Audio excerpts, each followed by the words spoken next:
Hello.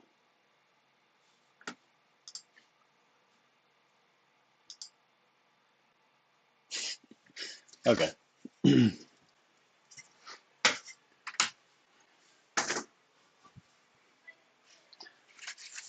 So far, this has been disastrous.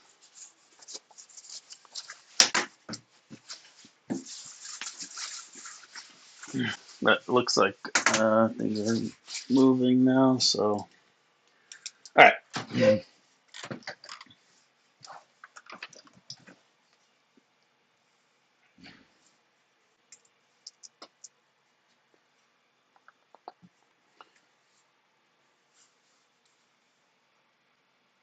All right. So I'm gonna try to draw absolute green arrow, and I'm drawing it in Storyboard Pro.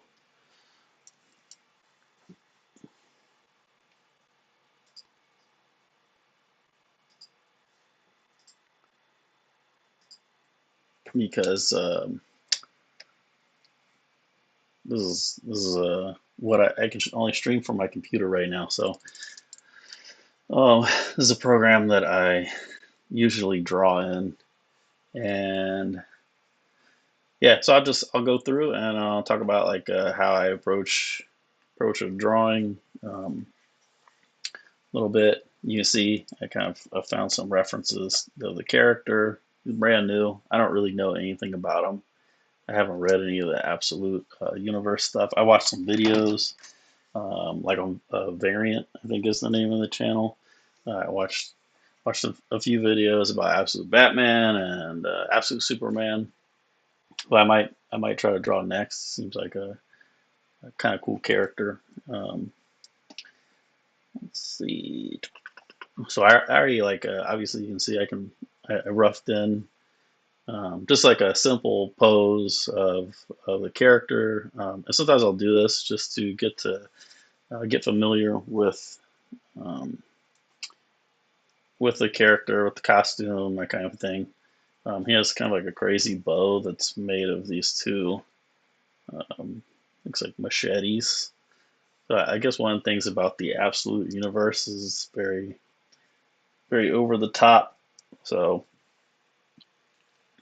I was kind of thinking about that as I was like roughing this in. Kind of did more cartoony proportions. Absolute Batman, I'm sure. If you know that character, it just looks ridiculous, but like in a good way if that's what you're into. So uh, I push his proportions a little bit for Absolute Green Arrow. Um,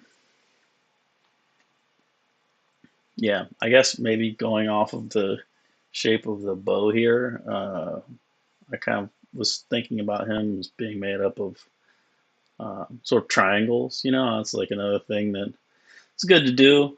Pick a basic shape that kind of reinforces the uh, personality and traits of your character. Usually, triangles are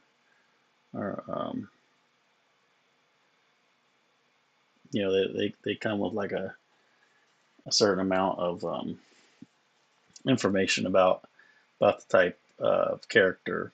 Uh,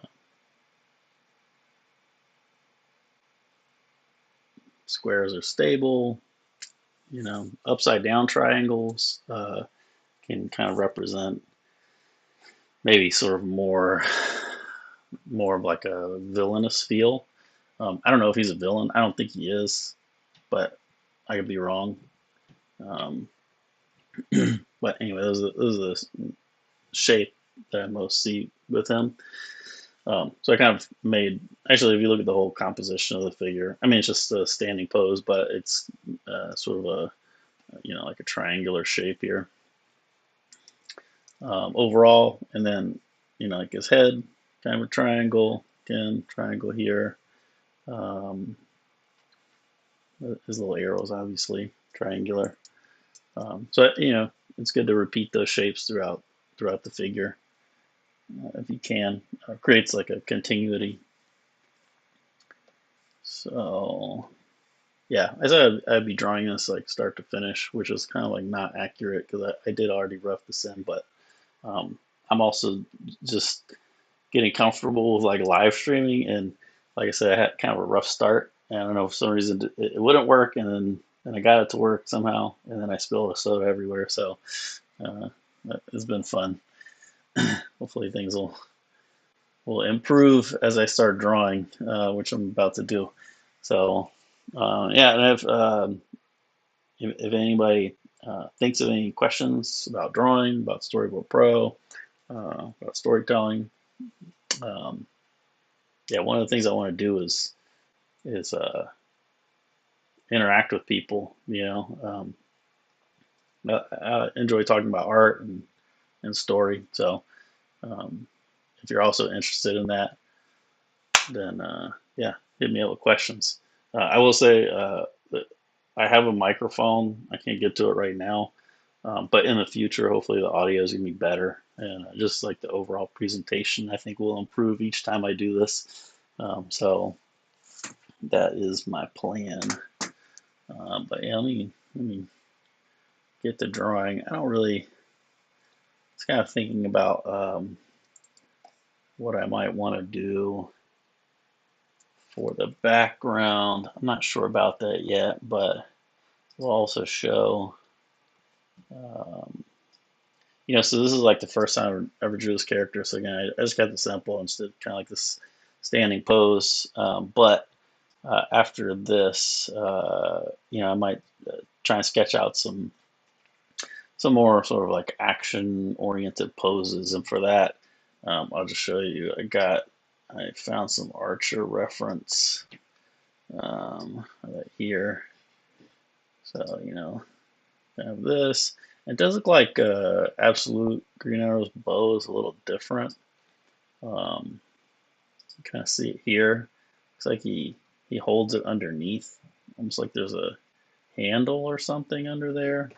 I don't know. I couldn't find like any good images of it, but again, it kind of looks like there's a handle under here, as opposed to like your standard bow, right? If you held this one, I guess you can't hold this one that way because it's made up of machetes, which if you ask me, that's like trying a little too hard, but uh, whatever. So the point is these references you'd have to adjust them somewhat, but reference is just kind of I like to think of reference as like it's information and inspiration. So you kind of look at it, it kind of gives you an idea of something to like a place to start, but you don't want to necessarily like follow it line for line. Um, this one, oh, that's pretty small. Kind of like this one. It doesn't match his costume, so I could use the pose, I guess, but I think I would be tempted to add this little cape thing on there because that looks kind of cool. Um, I have this one here, which is a pretty cool pose. I think it will work pretty well for his bow, actually. So I might try something like this later. Also, this is a really cool pose. And I like some of these smaller ones on the side too. They're not like sort of your typical archer poses, which is what I like. He's obviously like in action, and having worked on like animation for a number of years, that's something that I would like to kind of bring to my comic work, is including movement. And you don't have to do like you don't have to do a lot to show movement necessarily. You can just get it from this pose. This guy's he's in motion, so um, might do this pose. It's kind of a more standard action pose, but I kind of like this little one here. Um, the image is a little small, which I don't really mind because uh, if I'm just looking at these references, it's kind of more for the overall sort of shapes and gesture of a pose, and not necessarily like these small specific details. And that's like something that I try to do when I draw, is to work from general to specific. So your largest shapes and largest concepts down to the smaller details as you get further and further into the drawing. Um,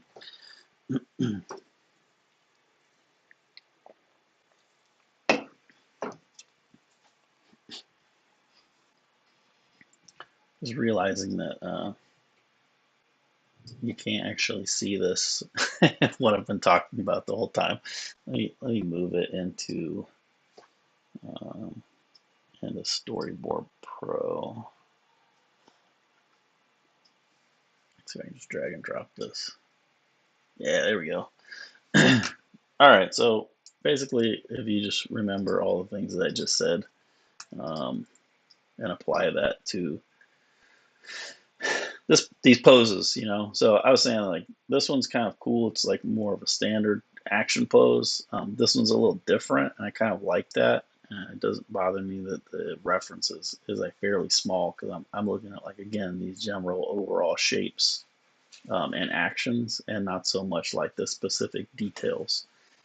So that up, move it out of the way here, and then yeah, I'm just gonna like clean this drawing up a little bit that I already have roughed in. Maybe add like somewhat of a background. um, Something simple, probably. It's really just about the character.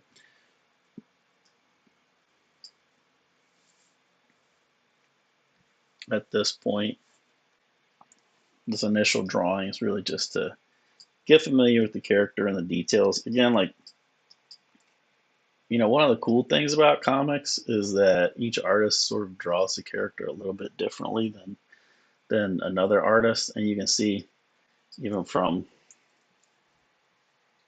this this interpretation to like this interpretation, it's a little bit different. Um, Obviously the same character, but the design is a little different. Um, so there's some leeway, I think. But and the same is true for this one. This one is probably the coolest looking one to me. I don't know exactly. Like I think this is a mask. Kind of hard to tell. The way that this artist did it, it looks like a mask, and maybe these are like I don't know what those are.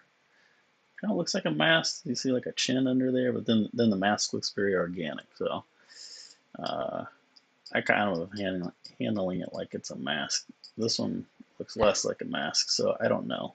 If anybody knows about this character, let me know. Hmm. So yeah, these are like little decisions you have to make. I like these so machete-like swords are better than these are kind of boring. I like the curve to these, and then also like these have that curve, so try to include that. Um, I want to try and find more like rhythm in my lines as well. So that's just like a personal thing. Um, I used to think about that a lot more, and then I got focused on other stuff like solid drawing and whatnot, and kind of got away from like the rhythm of things. So I'd like to get back to that a little bit. Let's see.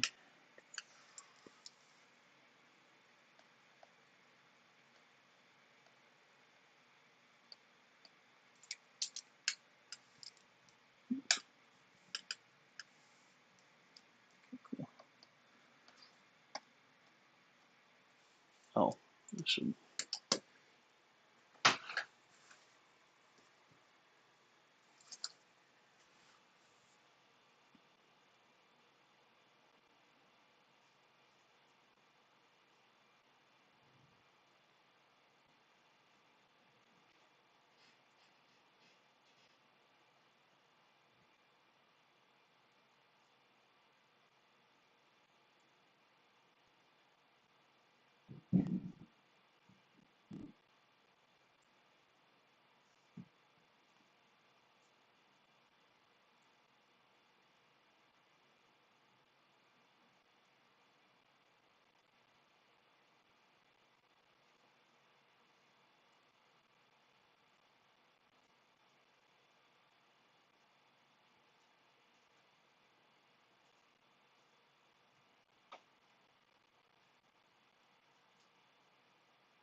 So I'm just posting that I'm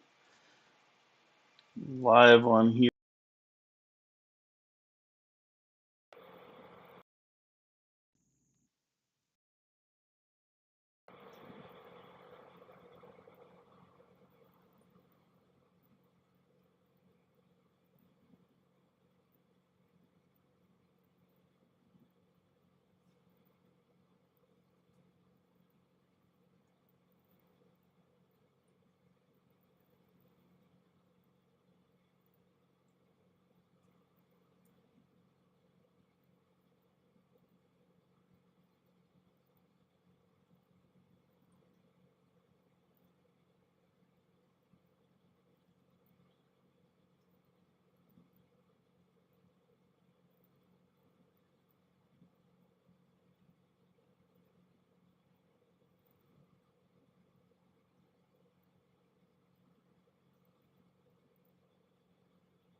Okay.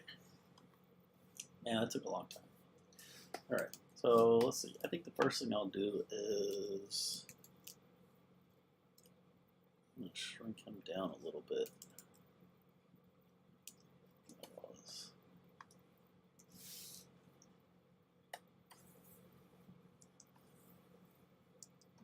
Extra stuff on the outside.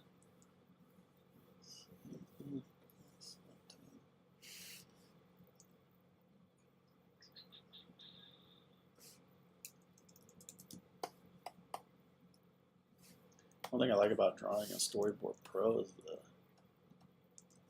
the vector brushes really let you select individual lines and delete them if you don't like them, adjust the proportions and all that stuff. I wanted to do this in Procreate, but I can't stream from a mobile device yet, so on my computer it is the solution.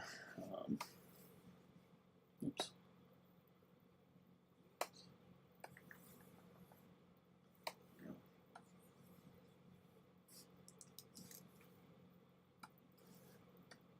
Put this like ground plane on a different layer there, so I can move the figure around more easily. Couldn't really see what his lower half looked like, so I'm just making it up.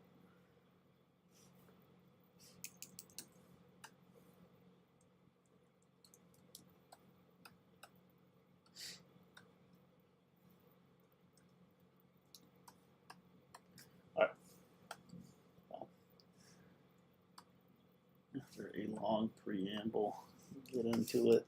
One cool thing about Storyboard Pro, it's for sort of more animation related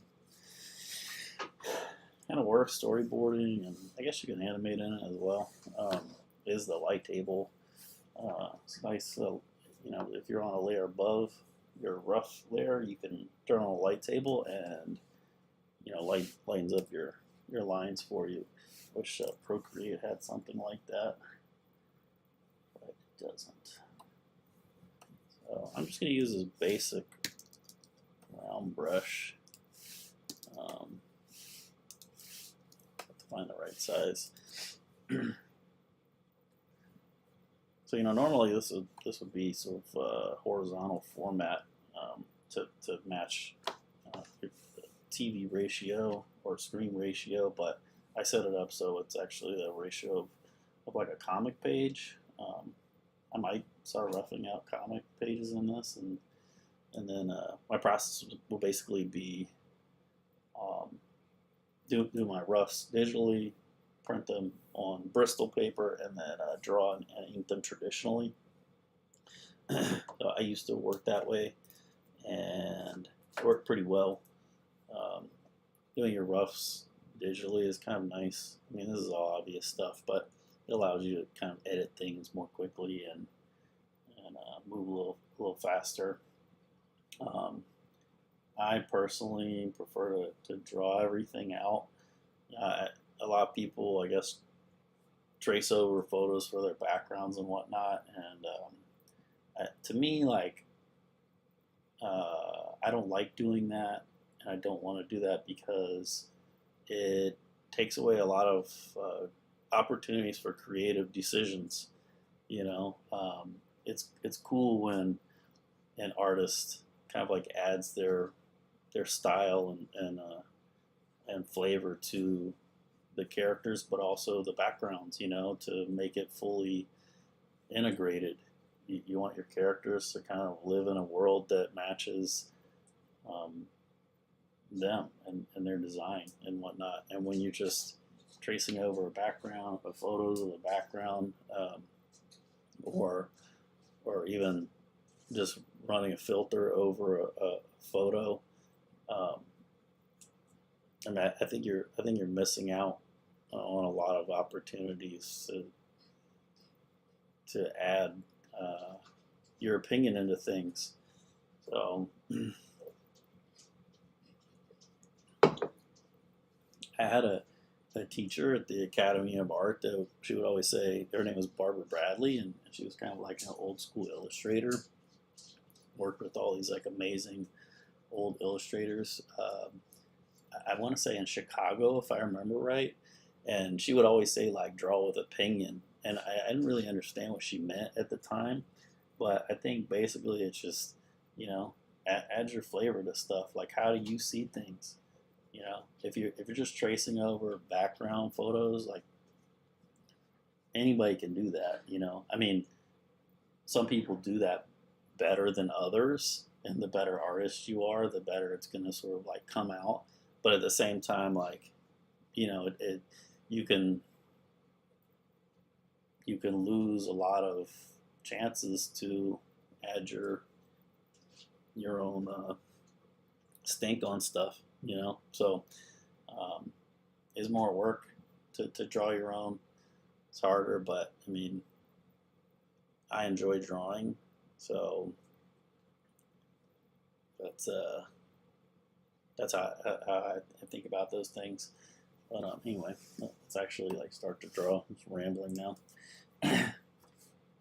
Okay, so one thing I want to do actually is I wanted to kind of fix his proportions a little bit. Like that. You know, so this is that old trick, right? Like if you're drawing like a square.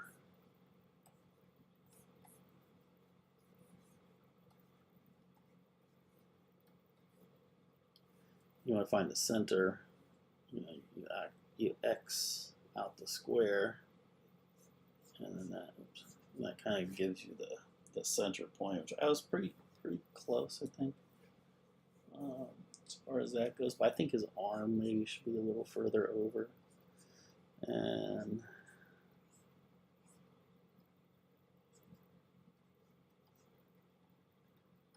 also I want to turn his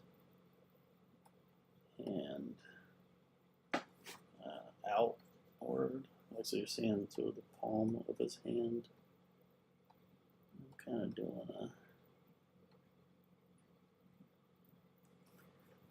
doing like a Wolverine thing, right? But he's like holding 3 arrows, you know.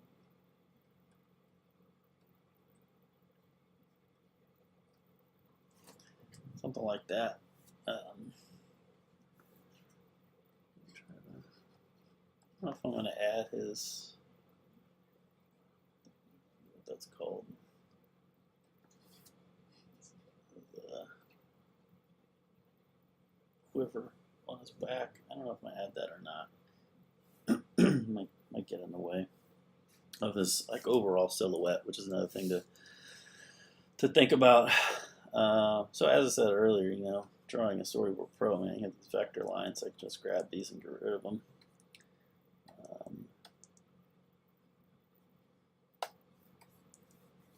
Which I'll go back to this and get rid of this stuff.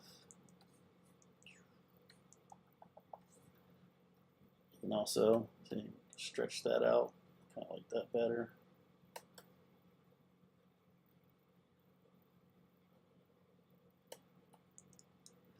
Yeah, the Absolute Universe, like kind of, like I said, I haven't really read any of it, but I have watched some videos on it. And it's kind of interesting. They're really going like over the top. I think that's probably an influence from the manga industry. The other thing that I was telling a friend of mine with Absolute Batman, um, you know, making him more of like a working man's hero, right? Like he's not rich. He doesn't have the luxury of infinite funds. Reminded me a little bit of like Spider-Man. You know, he's kind of a little more relatable in that sense, which is cool. Although I do, from what I've seen, uh, he's I know people love this character, but um, it seems kind of, I don't know, a little stupid to me. But let's see. Okay, so yeah, I'm not really sure what's going on with his shoulder here. This is like cloth, you know. Like, but yeah, in this one it seems like he has a little bit of like shoulder armor there, shoulder pad. Which makes sense, this arm's facing forward, so most of the attacks are going to come towards this side of him. You would think it'd be a little more armored up, or a little more protected. Also, he has lots of straps all over him. Like in the '90s, it was all about the chains and pads and stuff. So now it seems to be straps. Looks like he has regular boots there. I mean, I kind of went over the top on the boots. Again, that try and keep that triangular shape that you find all throughout his character. Unified design language.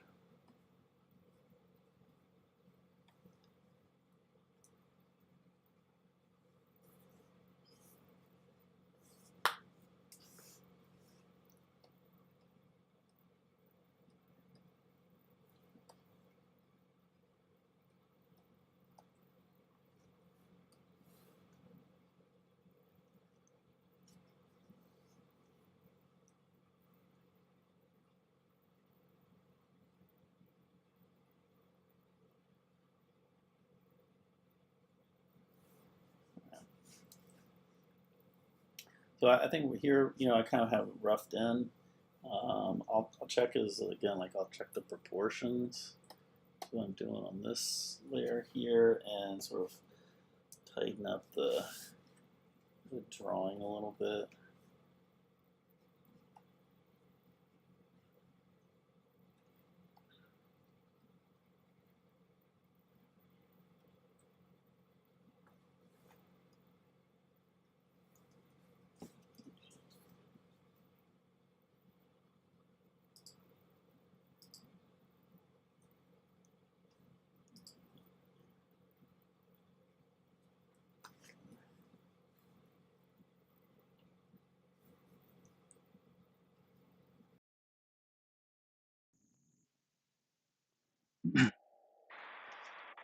All right, got kind of these.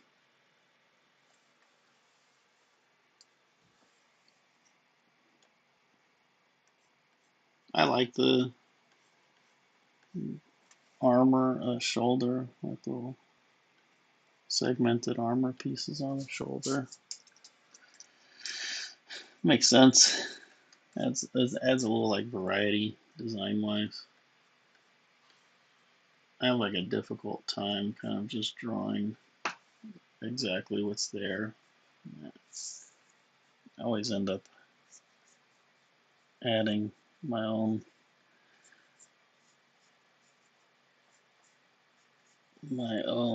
little uh,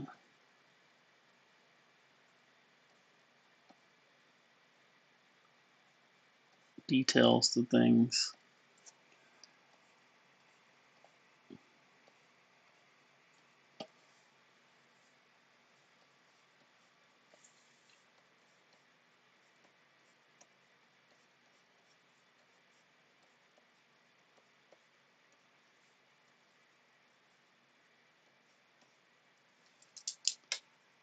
And one nice thing about drawing digitally is that you can non-destructively kind of draw through.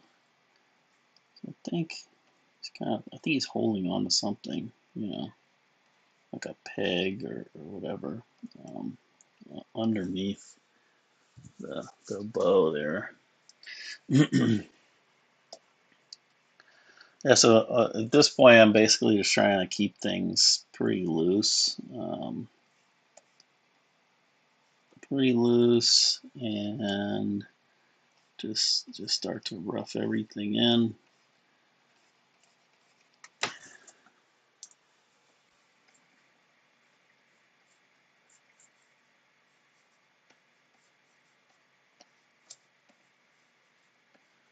Kind of thinking about like the three dimensionality of everything. Um, Keeping the shape simple, but uh, still with good dimension. Like almost as if you're drawing a 3D character. I don't think he has knee pads, but I feel like he should have something. And then I do have, let's see. So I have, turn them on, but some guides. I have a 3-point perspective guide that, oh, there you go. Yeah, so I put this in, I was like thinking I would maybe use that for background. I turn it off because the cursor is like looks weird when it's on. But something to think about is like, for instance, if his boot and the on his back leg, the top is here. If you're drawing a line through it, then it should be higher right here. On this front leg, I had it a little too low where the top of the boot would be. And same thing with like the knee. The knee would actually be much higher. So correct that.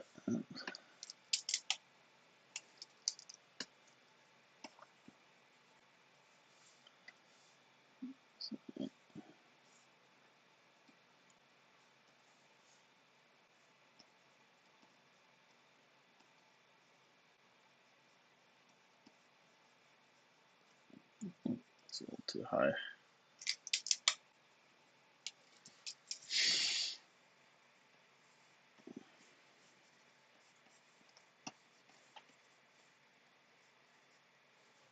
It's kind of an anatomy thing, like wherever the front of your knee is kind of, for the most part, the direction that your foot will be pointed in. So like this is the front of the knee, and the foot will kind of, that's something I see people do.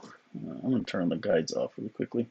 Something that I see people do a lot is like have the knee facing like this way. The knee will be facing this way, and then like the foot maybe will be turned out like that.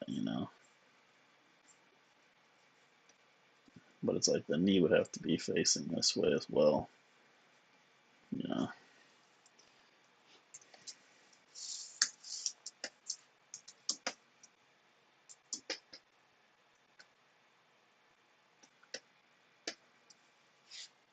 Let's see. I guess have kind of like a collar. It's like a hood.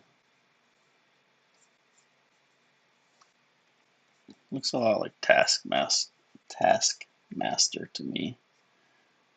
Um,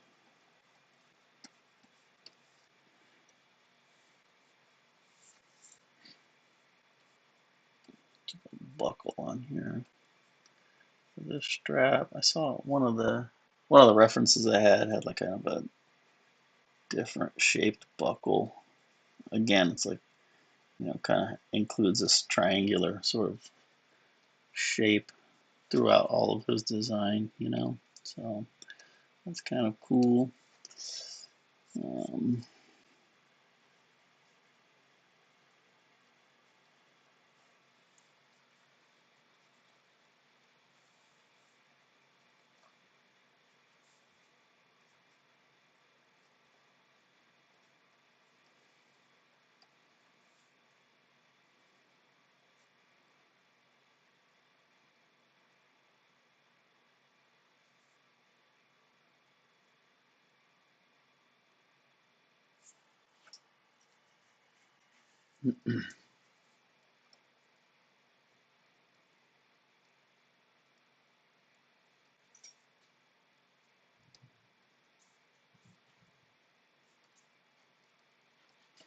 it looks cool. I always liked the Taskmaster, like how he looks.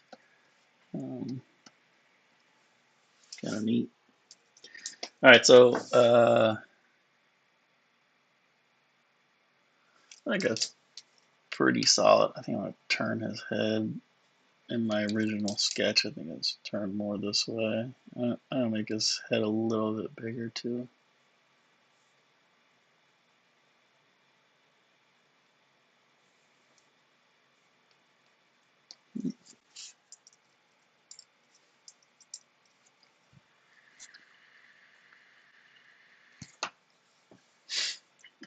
All right, now I'm gonna try and draw this weird bow.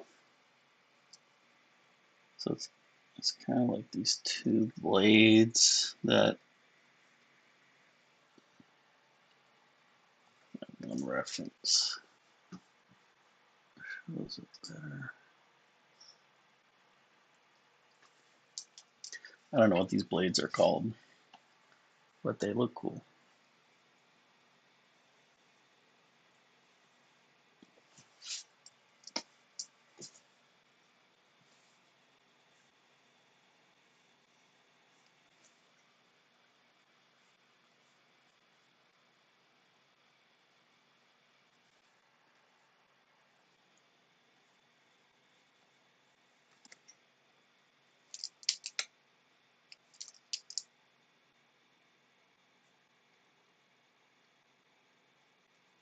So I think like one of the things that's helped me the most is not being afraid to just if something's not working, you just have to get rid of it and draw it again, until you get it right. I think it's you get kind of attached to things that you've drawn and you don't want to get rid of them. I think working in animation has kind of like really been useful for getting rid of that like fear of redrawing something. It's just if it's not working quite right, then you just get rid of it and you do it again. Um, it's just more practice and it'll make the end result better. So yeah, it's good to draw through here. Make sure that everything is related to each other.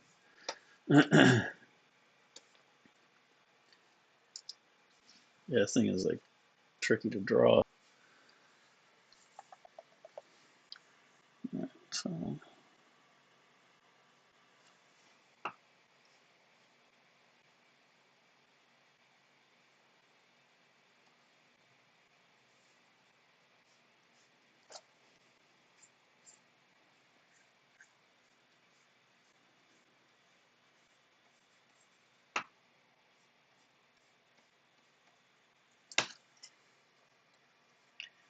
okay. So, yeah. So yeah, but I would say not being afraid to redraw things is a big part of improving, and then also stopping regularly and evaluating what you have, in terms of like what you're drawing. So, like to me, this sword I drew is a little bit bigger than the other one. Um, so yeah, I'm sure you've heard it, but stop and kind of like take a step back, walk away from your drawing for a little bit, and then come back, and it helps you to kind of like see it better.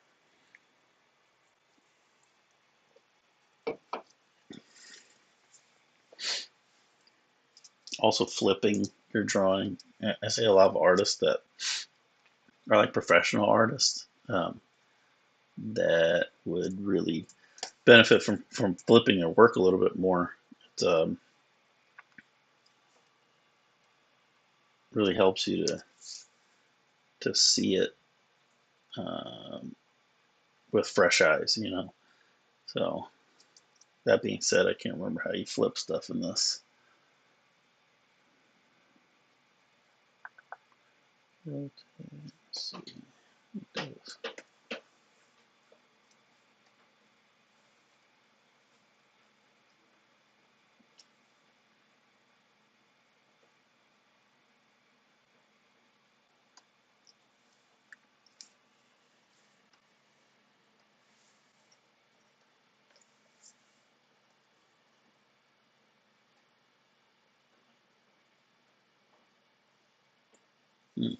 Well, I want to flip these, but I don't remember how you do it, which tells you that I don't flip my work enough because I should know.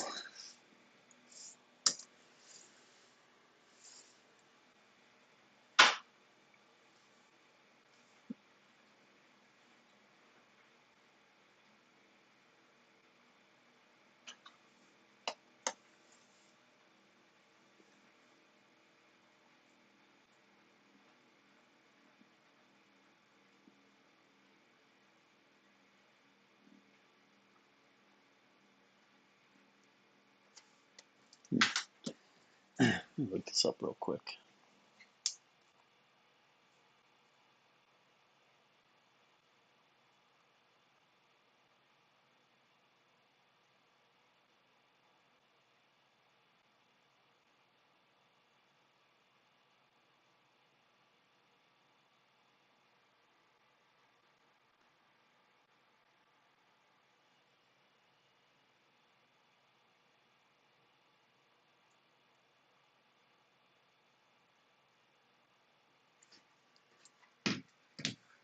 Oh, duh. There we go. I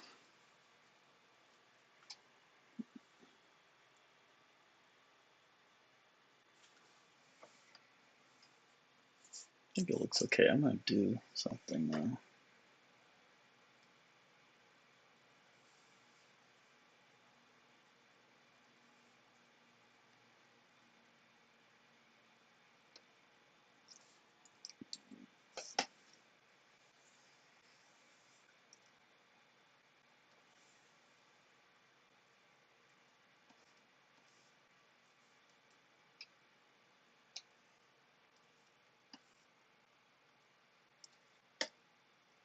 That was very different. Also looks weird.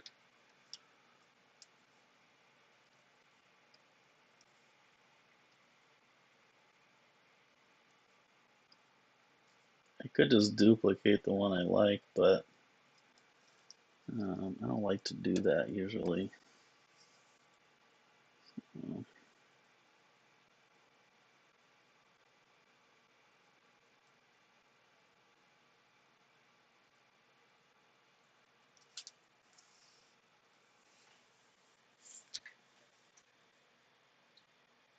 There we go.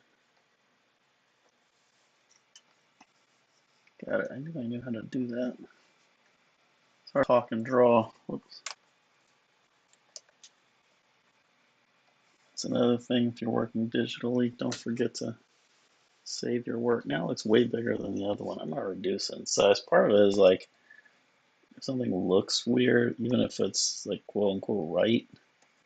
Um, if it looks weird, then I'll go with what looks right.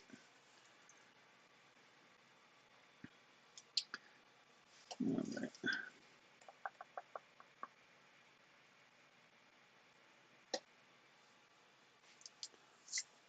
That's cool.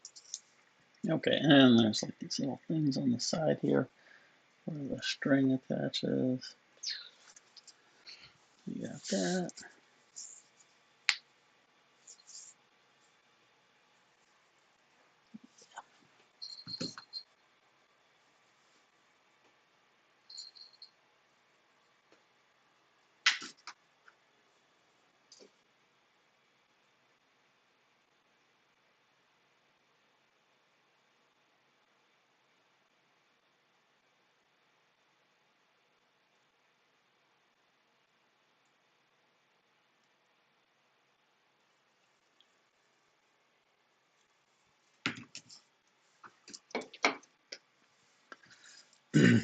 All right.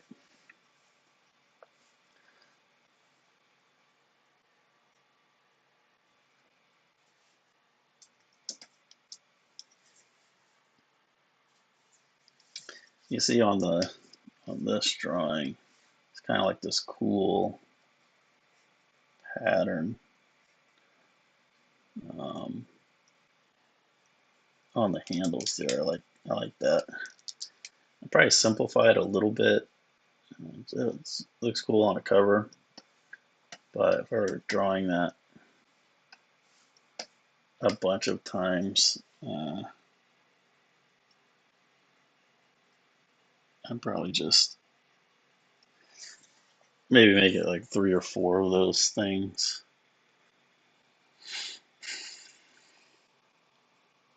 and not as many as is in the illustration.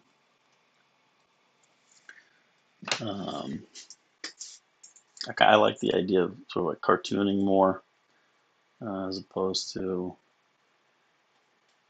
illustrating with like hyper detail.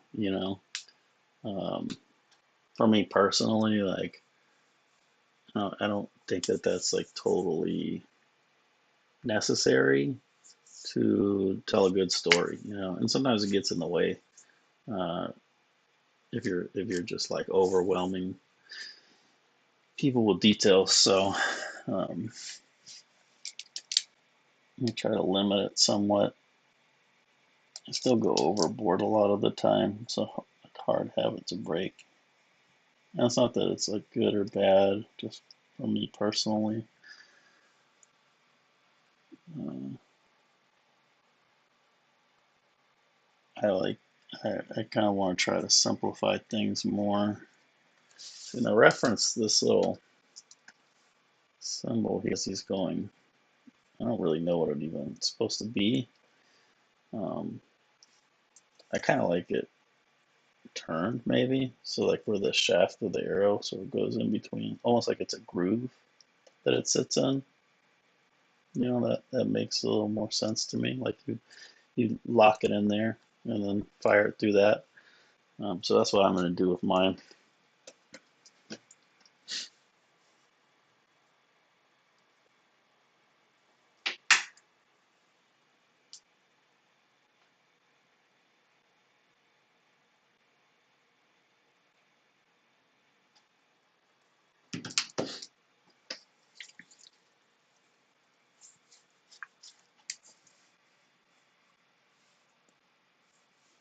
All right.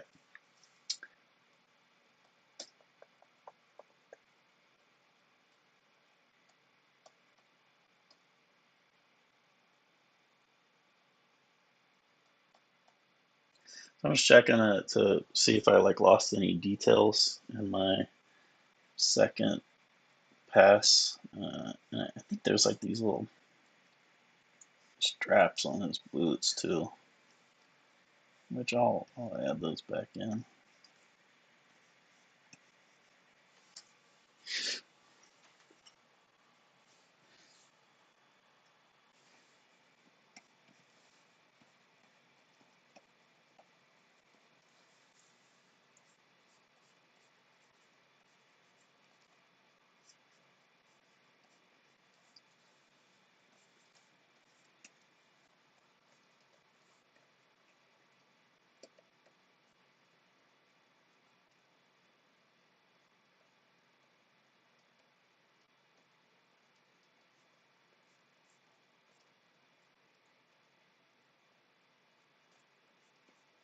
Especially in these like early parts of the drawing, I try to stay pretty loose. Um, and I'm like always like super impressed with storyboard artists that their work is loose, but it's still it still has like nice structure to it and that kind of a thing, which it just comes from like practice or whatever. I sometimes do it better than others. Another thing I'm noticing here is like his left arm, which is closer to the camera, looks a little bit shorter than his right arm. So I'm gonna lower that, and I'm going to just cheat, make this a little longer.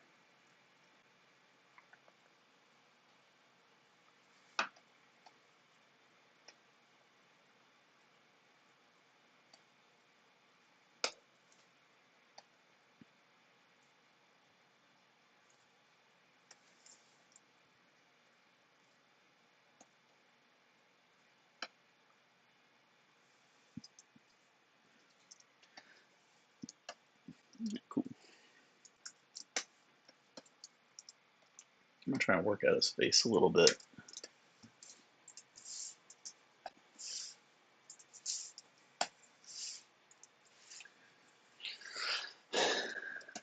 So I have these same references off to the side, so I can like look at them without uh, moving everything off screen or whatever. Um,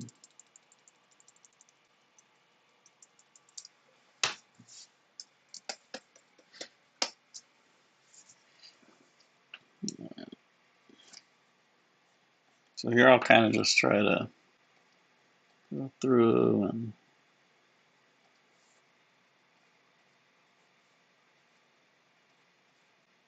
make sure things have like a nice three-dimensional feel about them.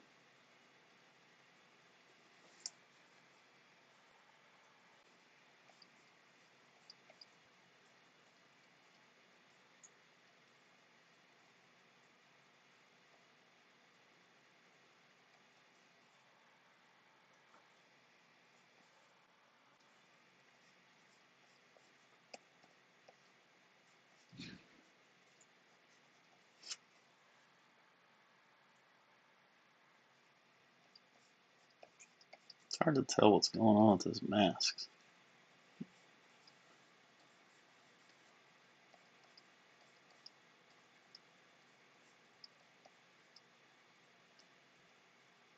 I sometimes draw like these little contour lines. Um,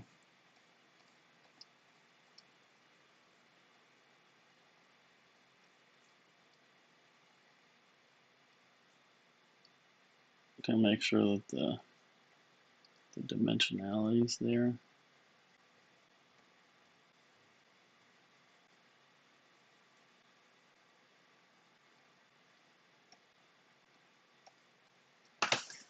Oops, this looks terrible.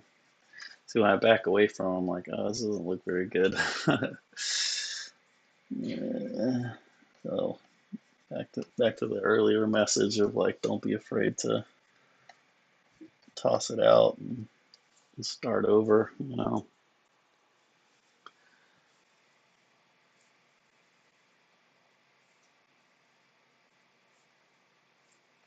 I'm gonna redraw something.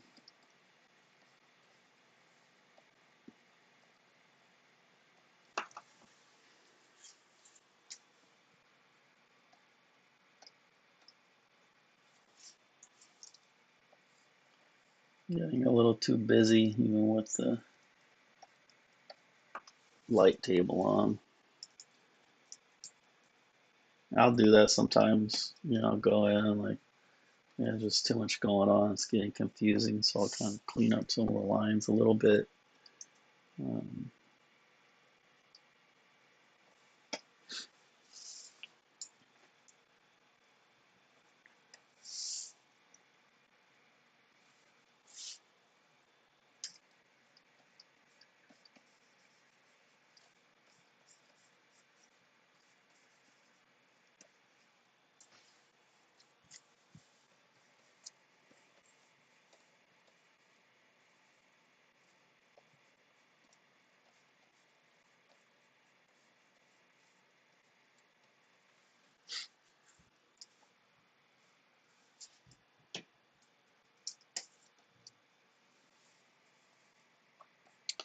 I have his hood kind of obscuring part of his face.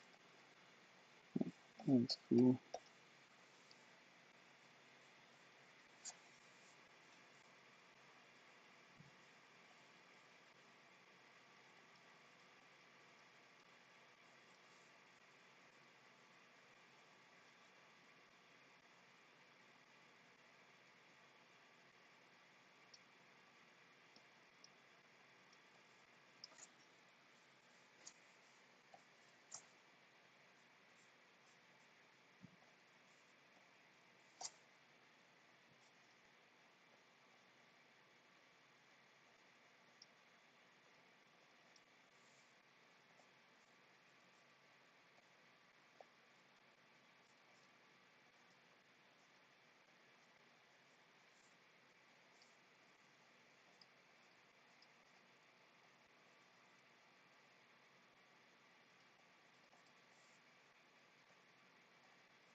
Trying to get better at just designing everything.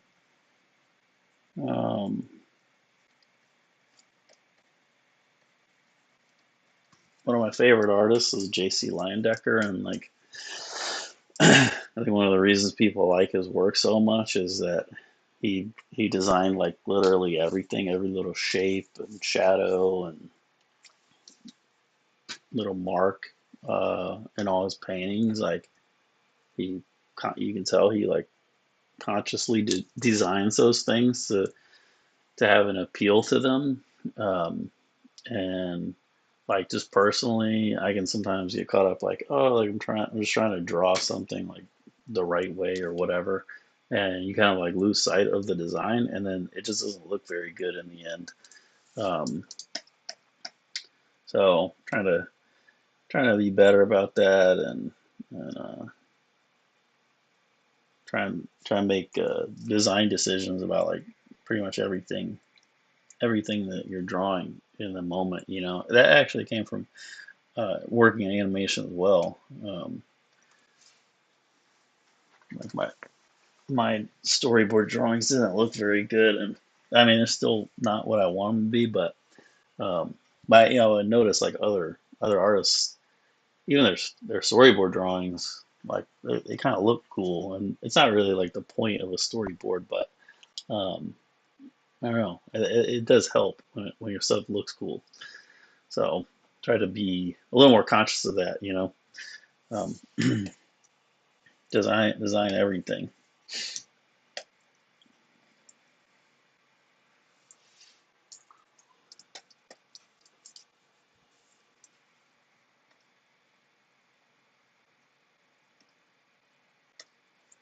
Okay, so I don't like this face. I'll just get rid of it.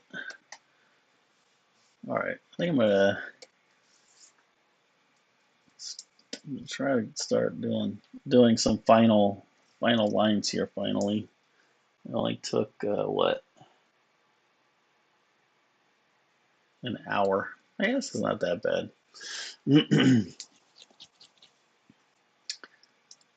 Right. So yeah, I'm gonna start working on his face here.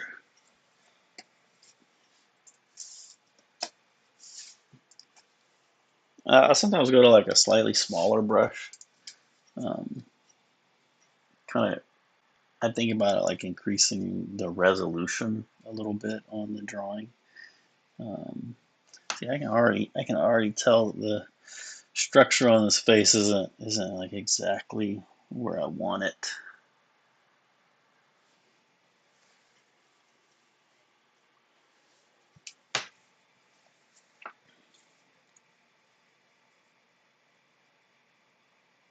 I might do one more little.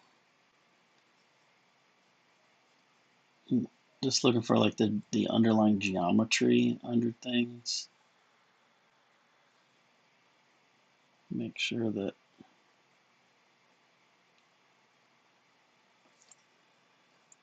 like the muzzle part of your mouth is like rounded. It's almost like a ball here. There should be like that curvature, right? And like this protrudes under the chin, or for the chin there. But the teeth kind of like wrap around the structure here.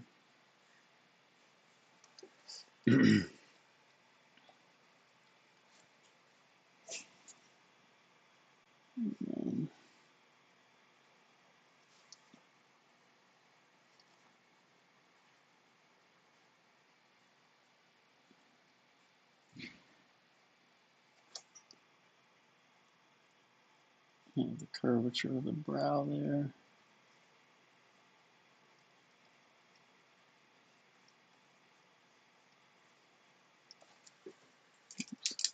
That looks bad. Wow, there's a lot of like good tutorials on this type stuff where you draw like the mask around the eyes. It's kind of like a mask. It just helps you place the features in the right places. And then you have like the center line that you can follow all the way through.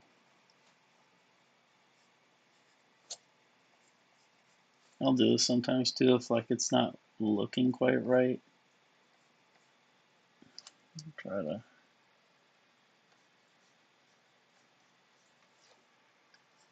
draw a structure underneath.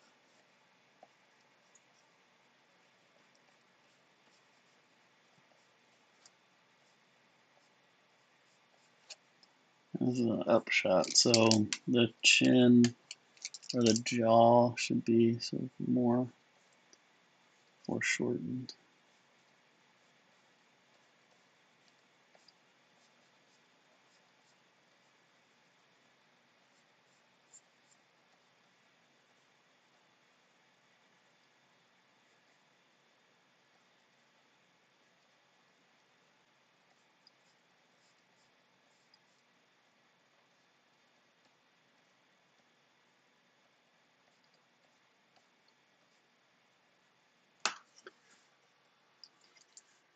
I am a little bit rusty too.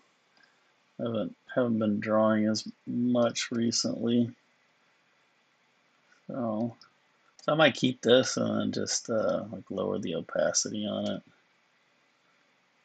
Use it as a guide underneath. Um,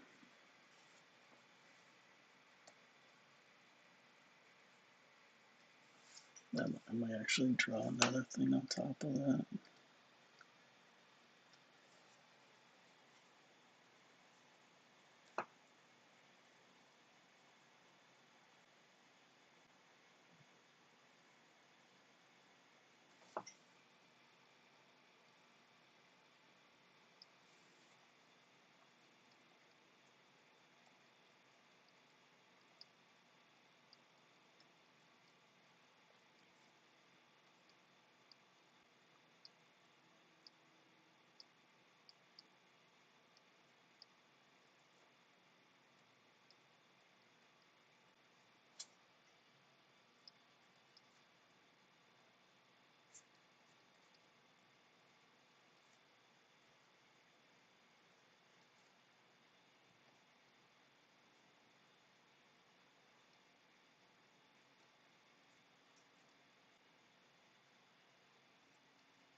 All right, get rid of that. Actually, just want to make sure this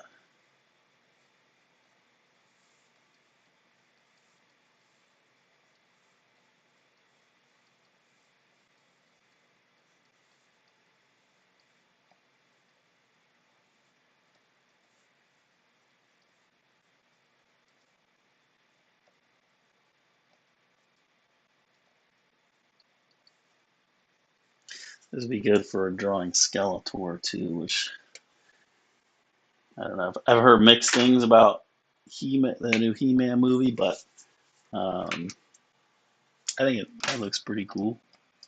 We'll see. I actually have a He-Man drawing I might work on next. Um,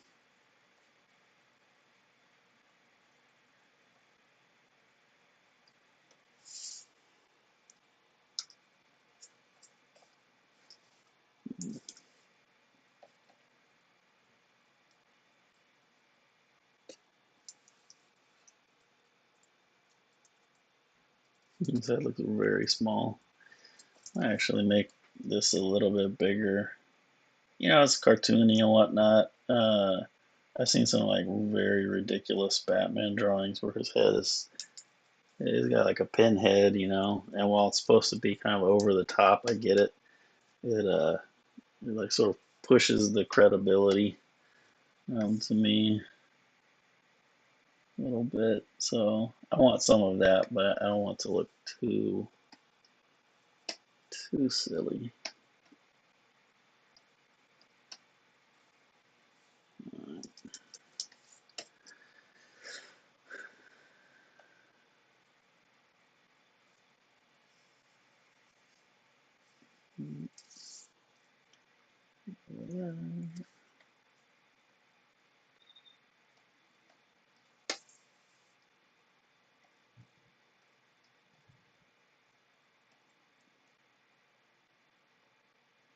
I mean, I like silly.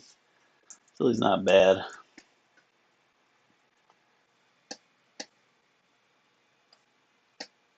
Whatever works for you. Mm,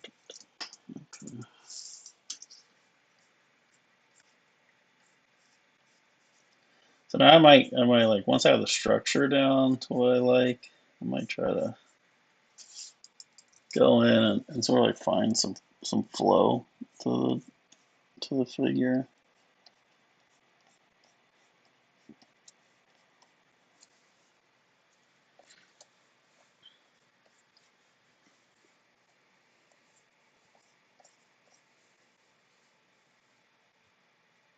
There's always um,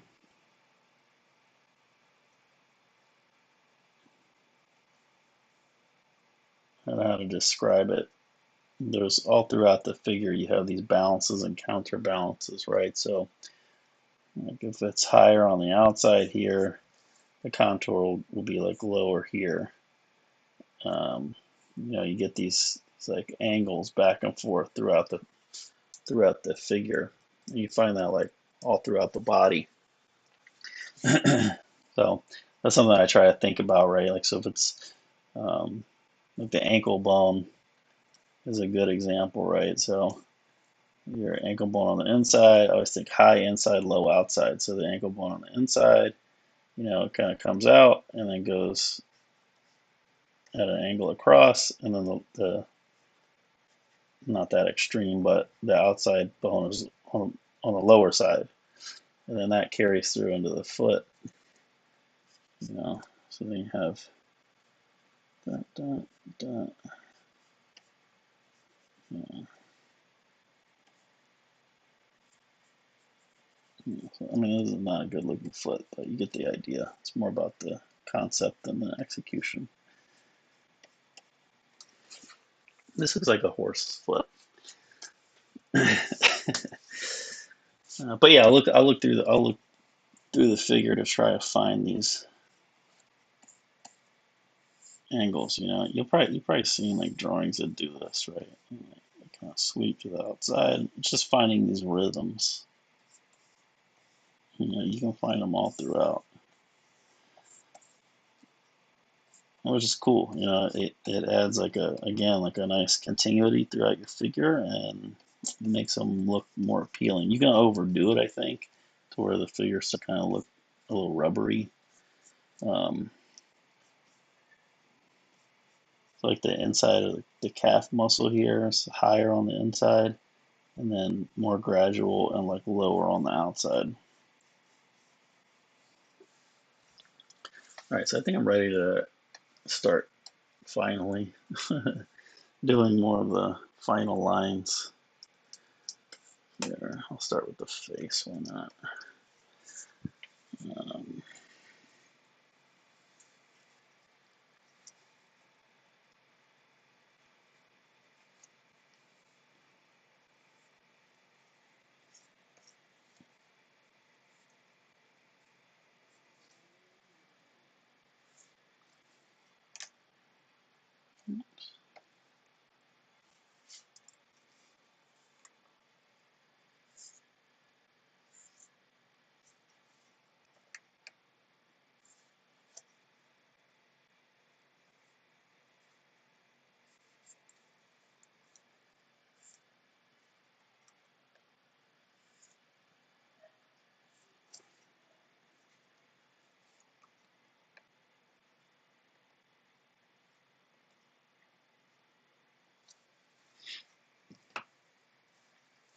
I can already see that this isn't right.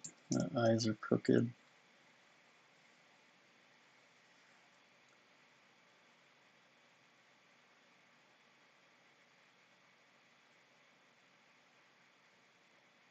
There's something I learned about a long time ago. And I don't know why it happens, but I feel like if you're right-handed, I would like to know if left-handed artists have the opposite problem. But if you're right-handed, you typically will draw the right eye higher than the left eye. Um, so, like, let's see if I can remember how I flipped this.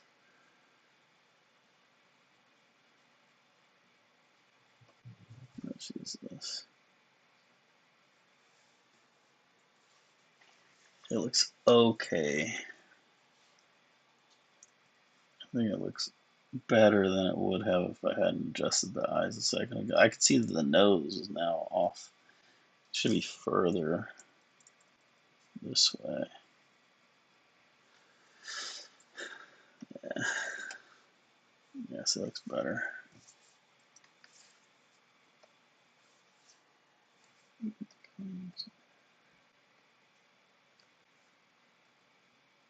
A little too much going on, so I'll get rid of that and just focus on drawing the face.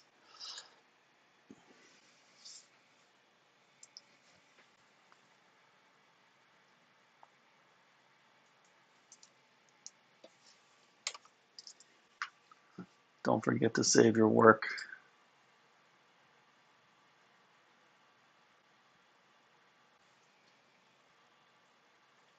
It's like most of the time, like the upper part of his face is in shadow, so I'm not gonna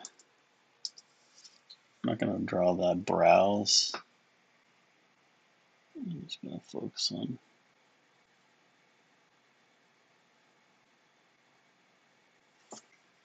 drawing the eyes.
I'm drawing with a brush that doesn't have pressure sensitivity, so kind of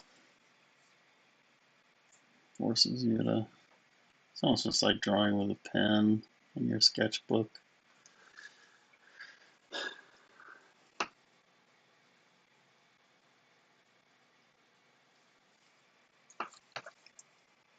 So this up here is just going to be all blacked out. I'm just going to leave it the way it is.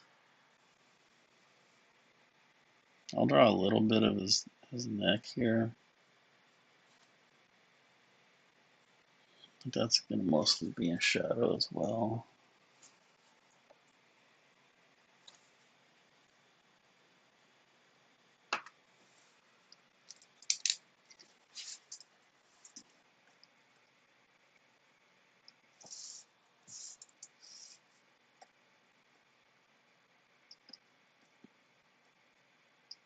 So that's a cool part of vector lines.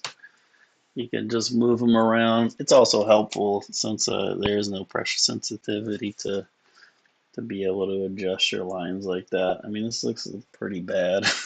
These lines actually, maybe the brush is a little too thick. Oops, a little thicker.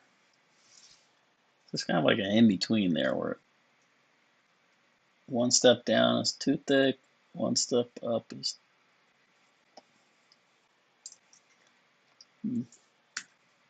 may have made this canvas a little too small.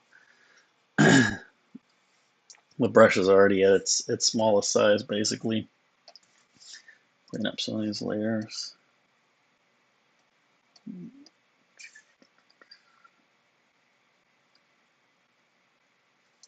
All right, so I'm going to just check to make sure I'm not losing anything. So I want to delete this under drawing.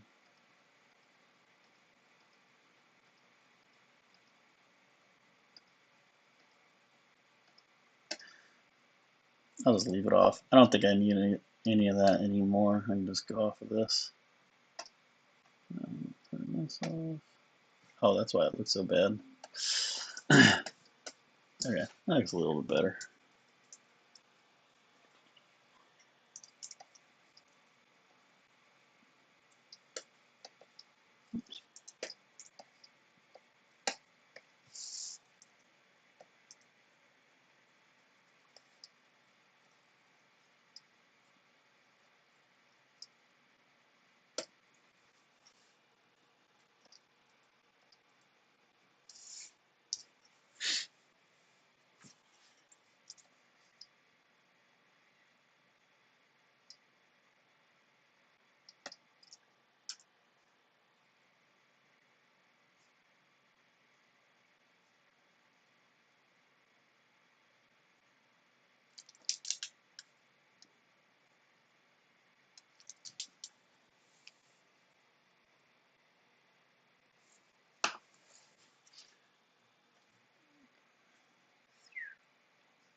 A little dimensionality to this collar here.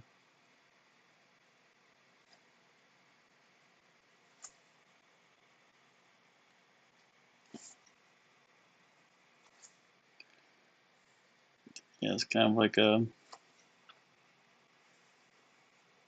edge around the hood.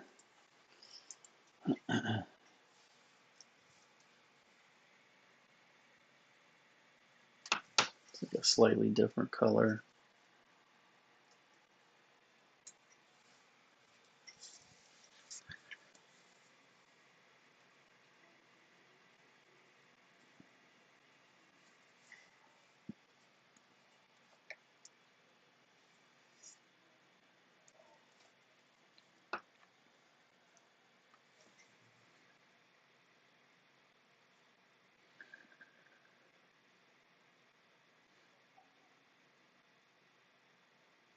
So I was just thinking about, you know, trying to keep things dimensional and, looking three-dimensional,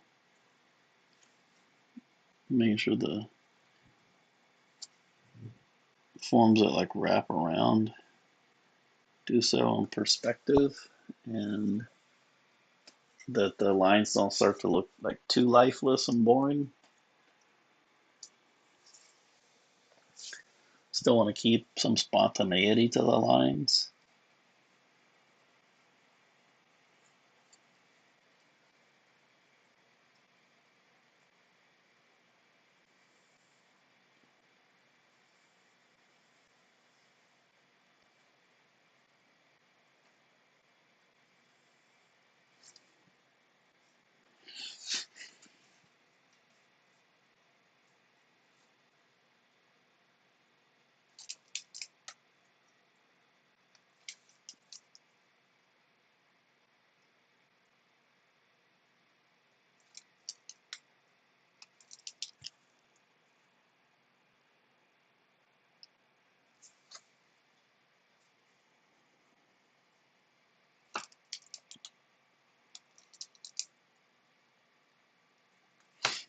Also, like working digitally, trying to do too many undos. I try to mostly just like redraw things, just erase and redraw.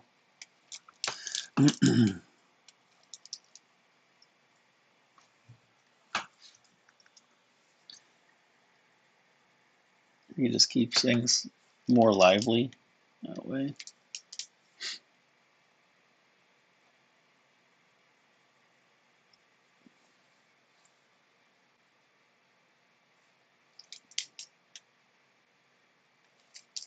Not that I always do that, but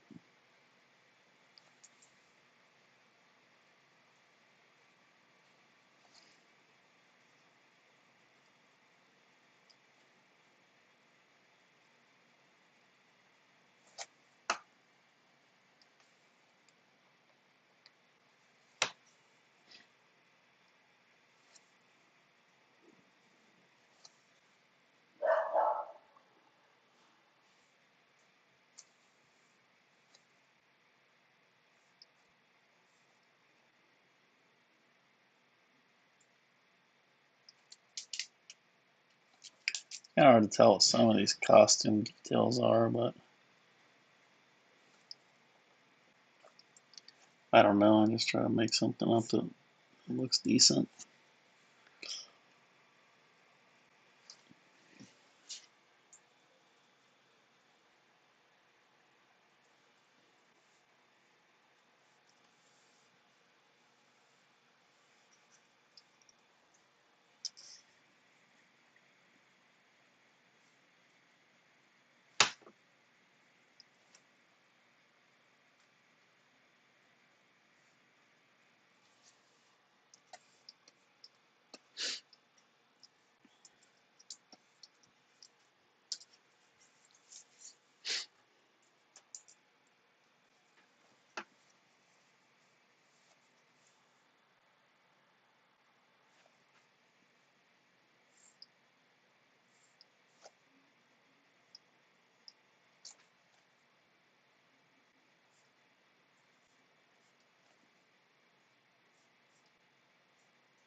It's actually a pretty complicated character to draw.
I mean, I do cheat sometimes, you know, like here instead of redrawing these, I try to just readjust the lines a little bit.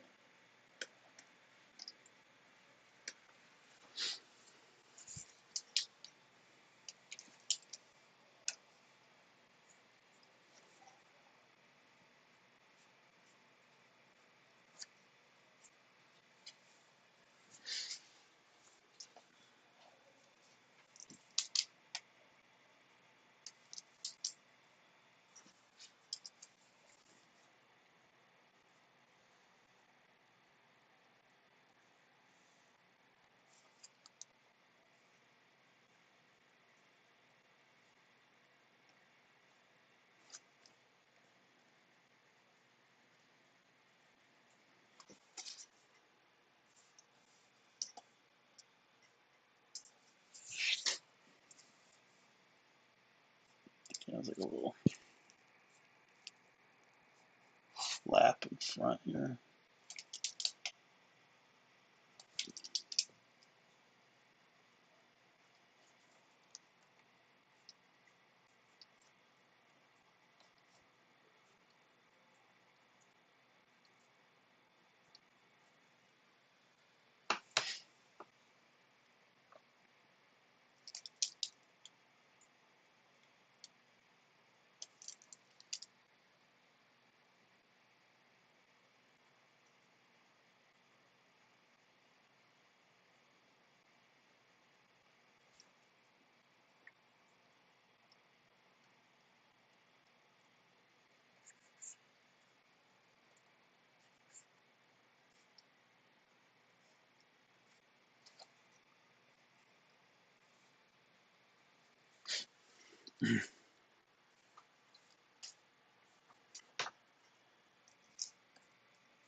I don't know if I like. I try to add like the straps are kind of pressing on his costume, but I don't know if I like the way that affects the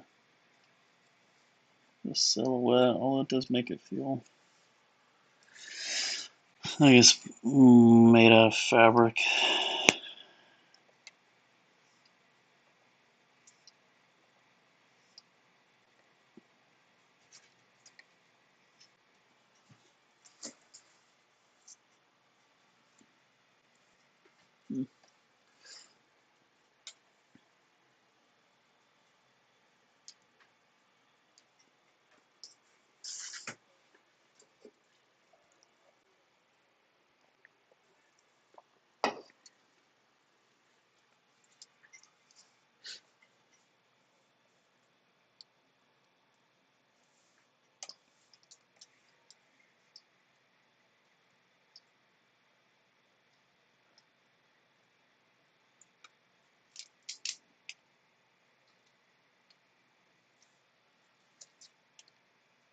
I'm not liking that.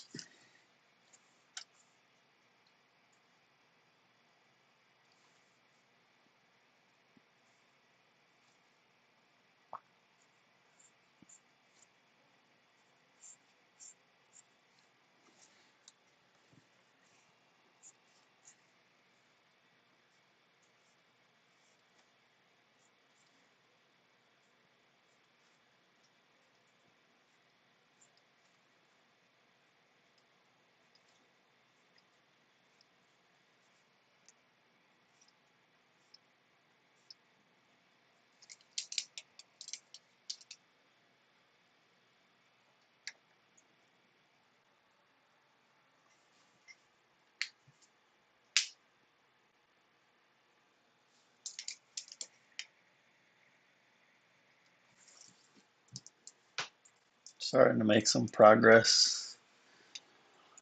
This will probably have to be 2 sessions. I could keep going, but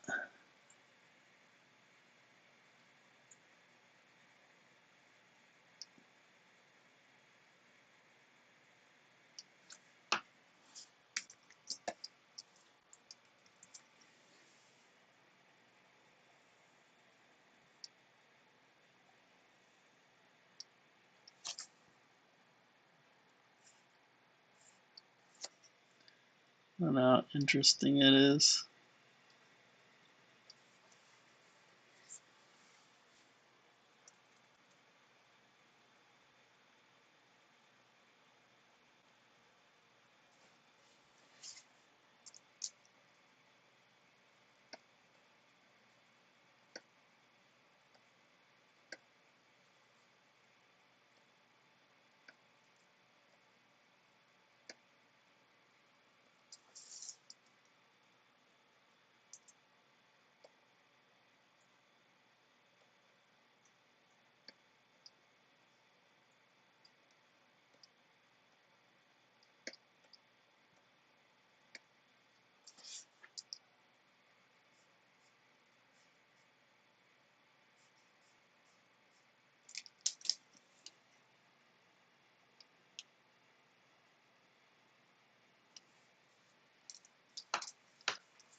I always add in these like dumb veins, and then I never like the way it looks. I don't know why I do it.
If there's any characters or something that anybody wants to see uh, me draw, just leave a comment. Let me know. Depending on what it is, I might do it. As long as it's like a fun character to draw.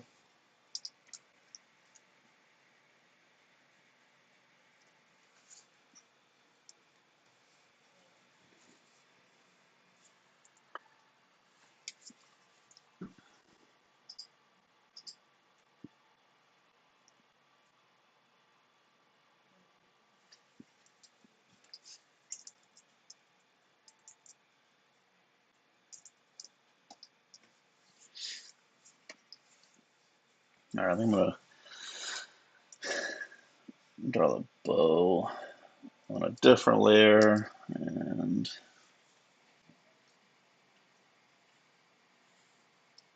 I'll fill it with white and maybe flatten it down.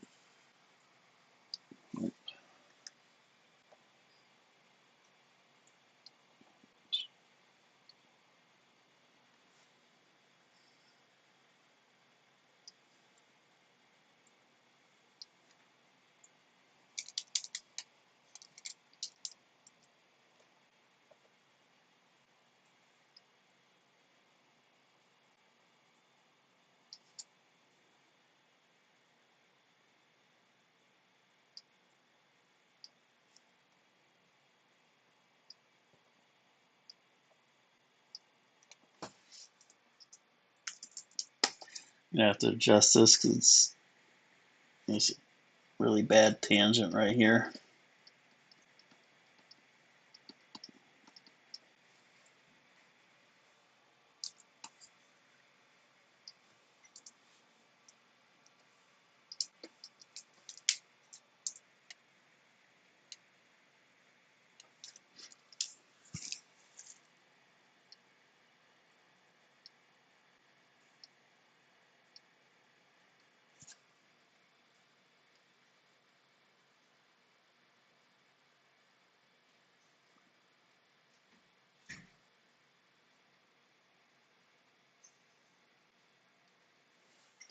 Trying to stay away from too much like rendering.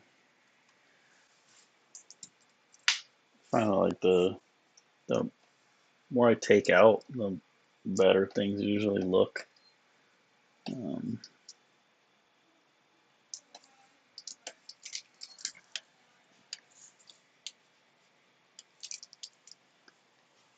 but like adding some textures here and there is good. You can kind of use texture to show dimensionality of something. Like I was kind of trying to do here. Doesn't really look that good.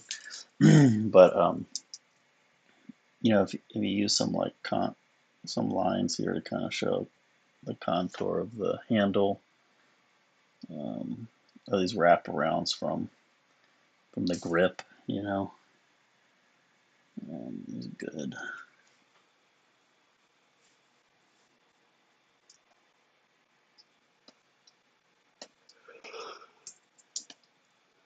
Ugh.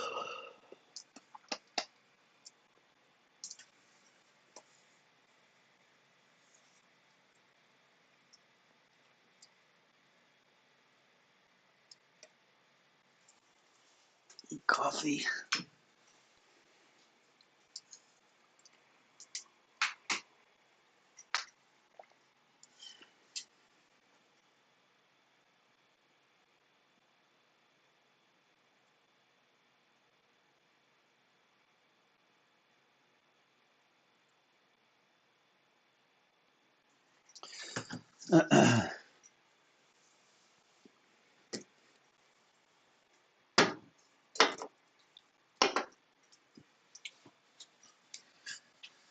Yeah, if you're into this kind of thing, comics, you know, drawing, character design, that kind of thing, and you want to follow me, you can subscribe. I'm going to try to do these like fairly regularly. Um, I think I'll miss a week at the end of this month, but after that, I'm going to try to really do them like pretty regularly. And hopefully they'll be just better and better as I get more used to this. Um,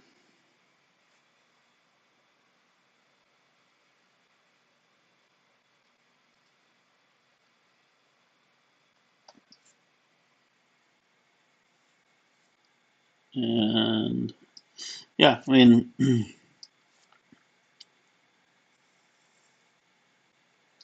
I'd like to kind of, share as much of what I know about different things, and if there's questions anybody has, like, um, I like talking about this stuff. And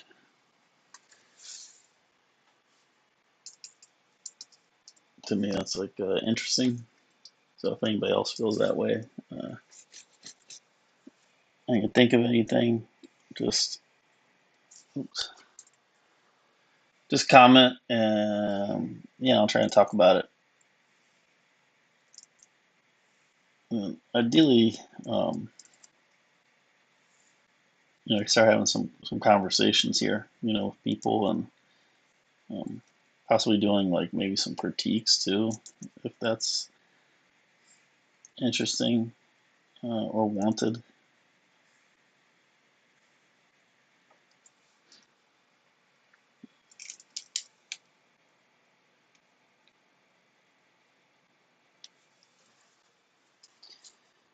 I think I mentioned earlier, like I like to be able to start. See, I kind of mess this up.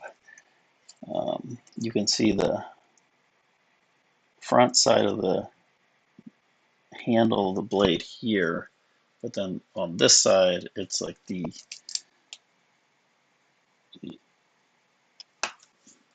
top side, so the perspective is kind of off. So I need to. It should be more. It should be the same on both sides. There we go.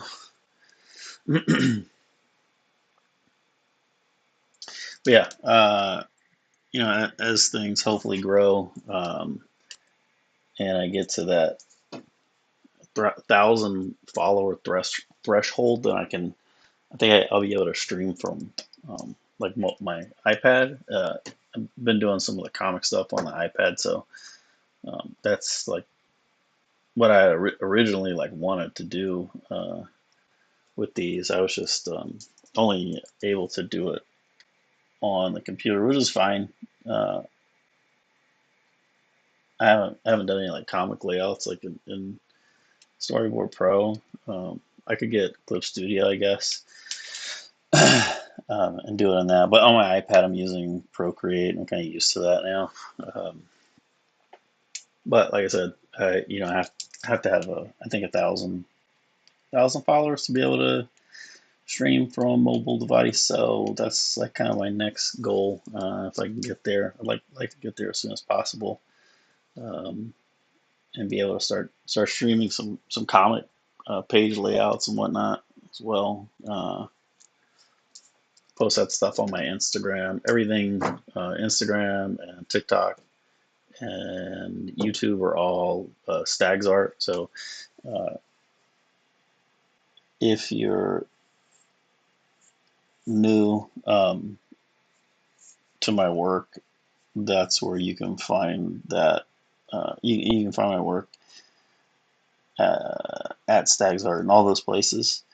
So, I mean, I kind of post a lot of the same things in all the same, in all those places, but um, maybe it's a little different here and there. And definitely, like for YouTube, it's going to be more like live videos and streams and whatnot. Um, I want it to eventually be like pretty interactive, as I'm doing these. Like I'd like to start talking to some other artists and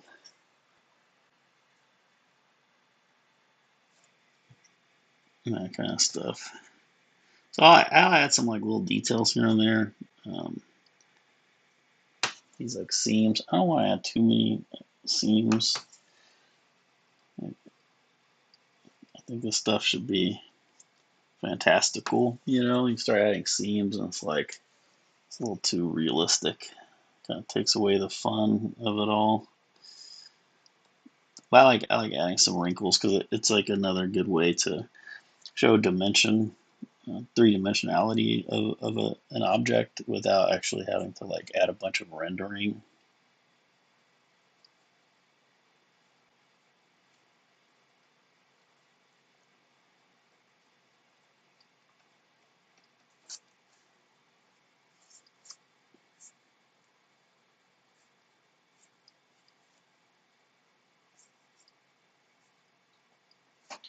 So here as I'm drawing this, I'm kind of trying to think about the underlying structure.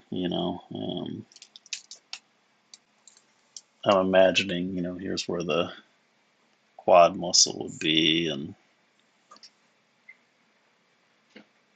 here's where the kneecap would be.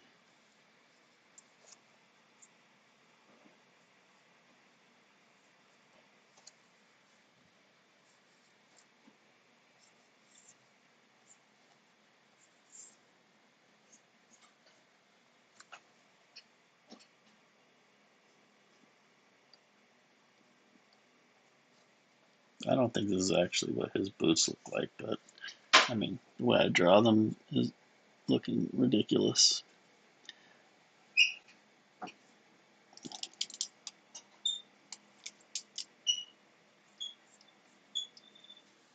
But that's okay.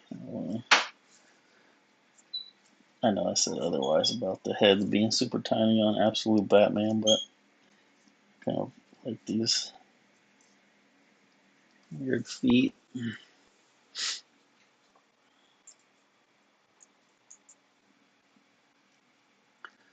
All right, starting to get there. So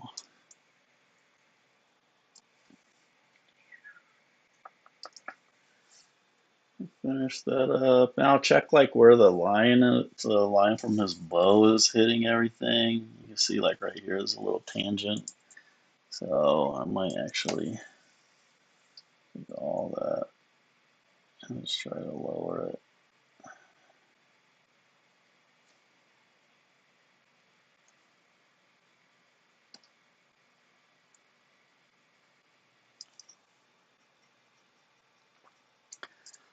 So like I'm noticing that the end of this handle kind of has like this nice like curve to it, and then this one is like, I'm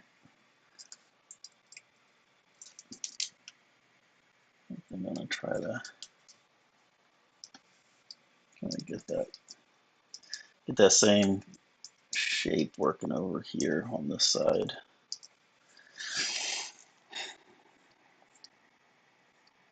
Yeah, again, it kind of goes back to like, you're always sort of looking at things and reevaluating like the overall drawing, and there's like different pieces of it here and there.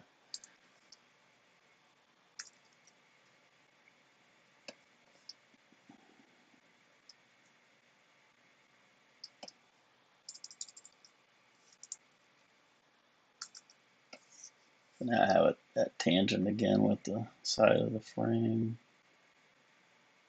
I'm just gonna bring it in a little bit there. Okay.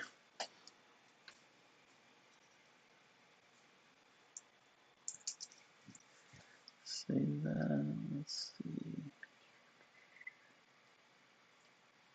So I can kind of get rid of that underdrawing there.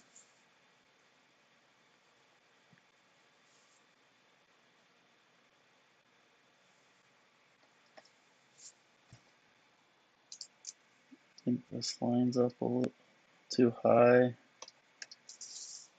And I'll sometimes, working digitally, but I mean, even traditionally, you can do this as well. Like, I get to a point like this, I might take a second and kind of look at, like, do I need this line? Do I need all these lines in his arms? There's too many stupid lines.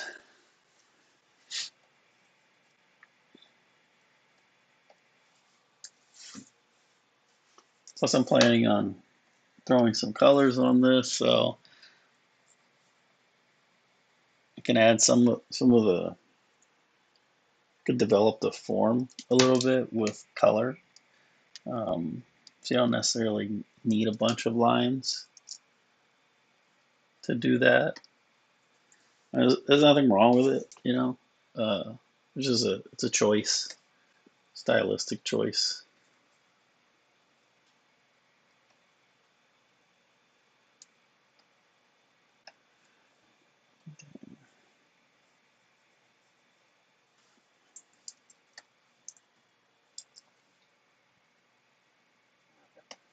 So I want to make sure this little circular shape matches the perspective of the blades.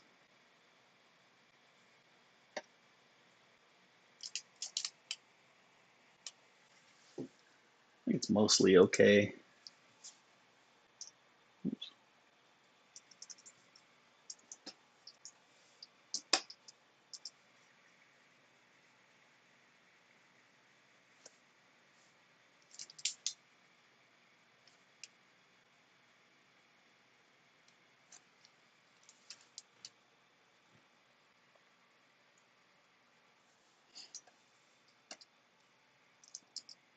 The cool feature in Storyboard Pro, just it's called Auto Matte. So you hit a stroke and keystroke, and it will like fill your character or whatever with the color.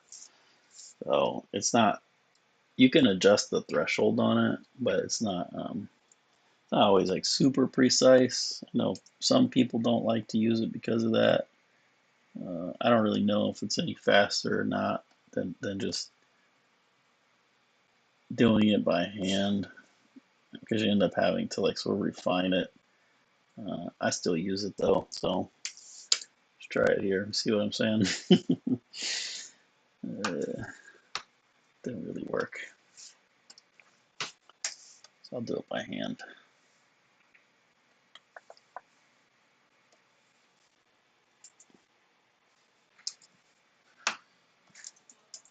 All right, I'm just gonna fill this white quickly to allow me to see.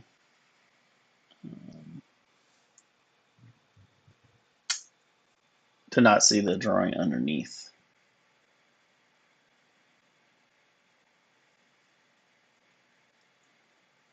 And once I get that clear, I may flatten it down.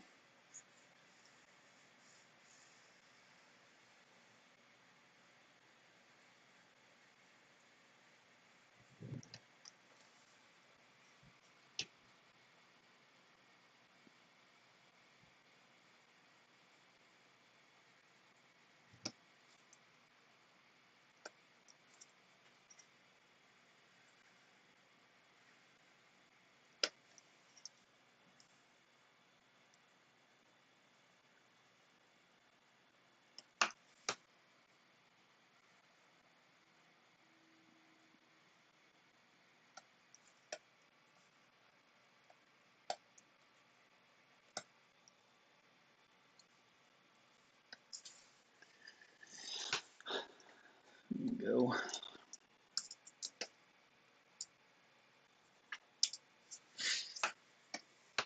All right.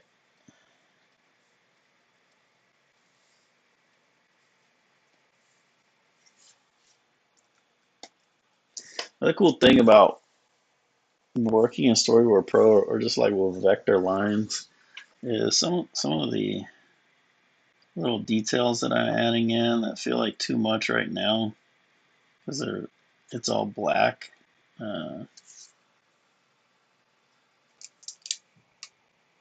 I can go back when I get to the color portion of it and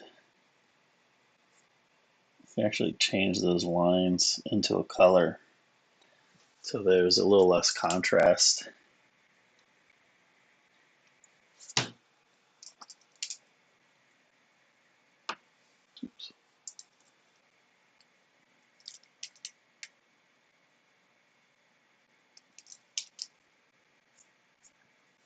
These lines look pretty bad. If you're used to like comic art and it's like so precise and clean, um, probably driving you nuts. Like I've kind of gotten used to it. I think that like a lot of that stuff really doesn't matter too much. And things can sort of be like overly clean.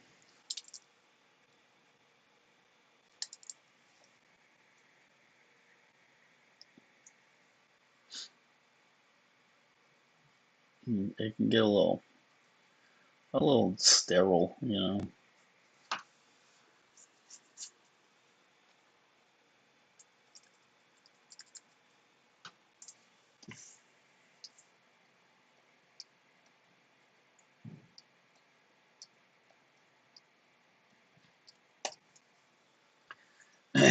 These arrows will probably I mean, they would all be the same length really, but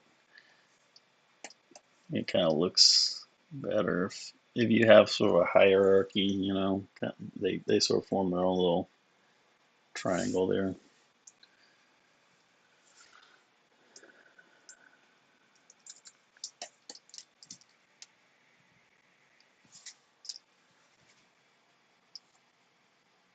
I'm gonna add a little edge to this costume here.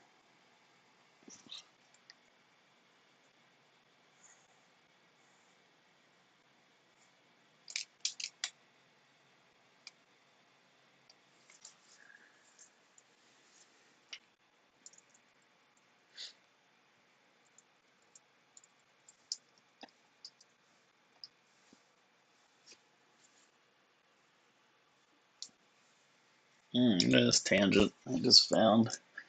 Ah, get rid of that altogether.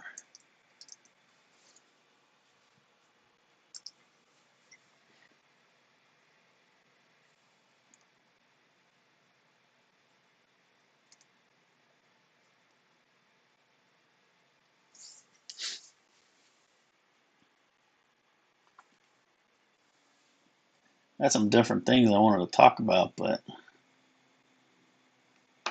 it's tough when there's no one here.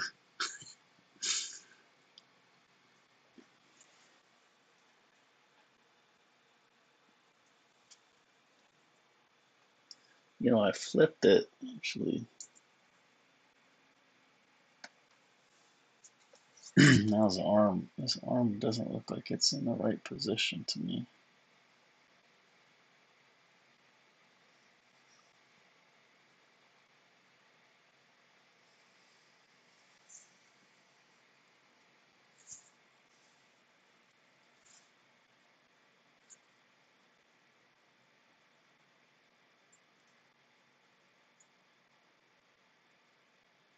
The guy looks a little better, kind of pulled away from his body a little bit more.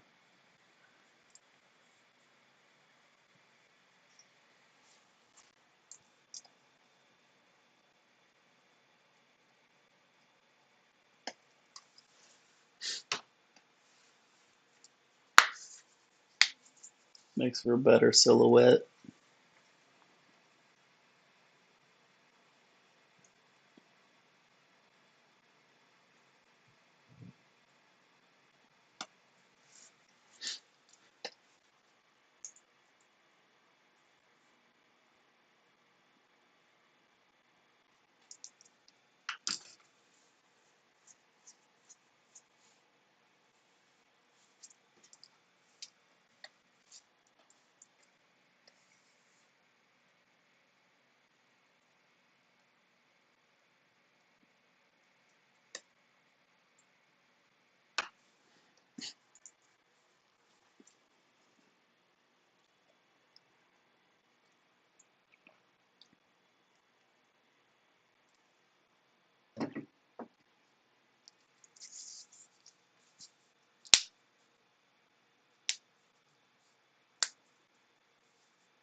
I know this like topic has been exhausted and is exhausting to hear about, but uh, I have this idea for a comic, and it kind of is about.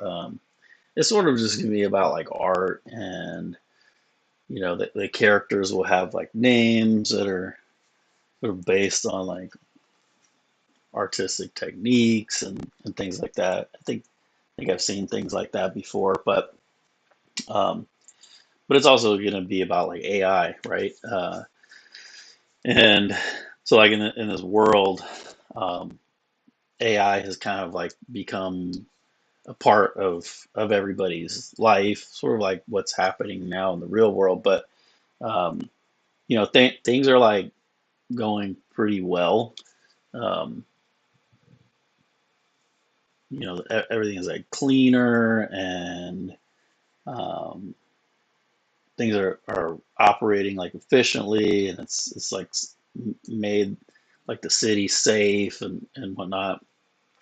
But the one trade-off is that the AI has kind of determined that human creativity and art um, is a source of a lot of like division actually. So it's kind of banned those things, and um, it's going around and like destroying artworks, and trying to like eliminate those things from society.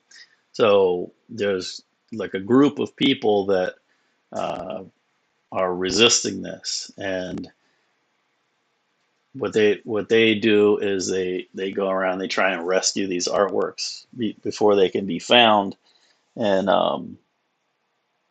bring them to museums, and like museums have become kind of fortresses, so they're like highly protected and almost like militarized. And so then like the story is about a character named Minwi, which means midnight, and it's kind of like that character is sort of based on my older sister who like operates in like the art world a little bit.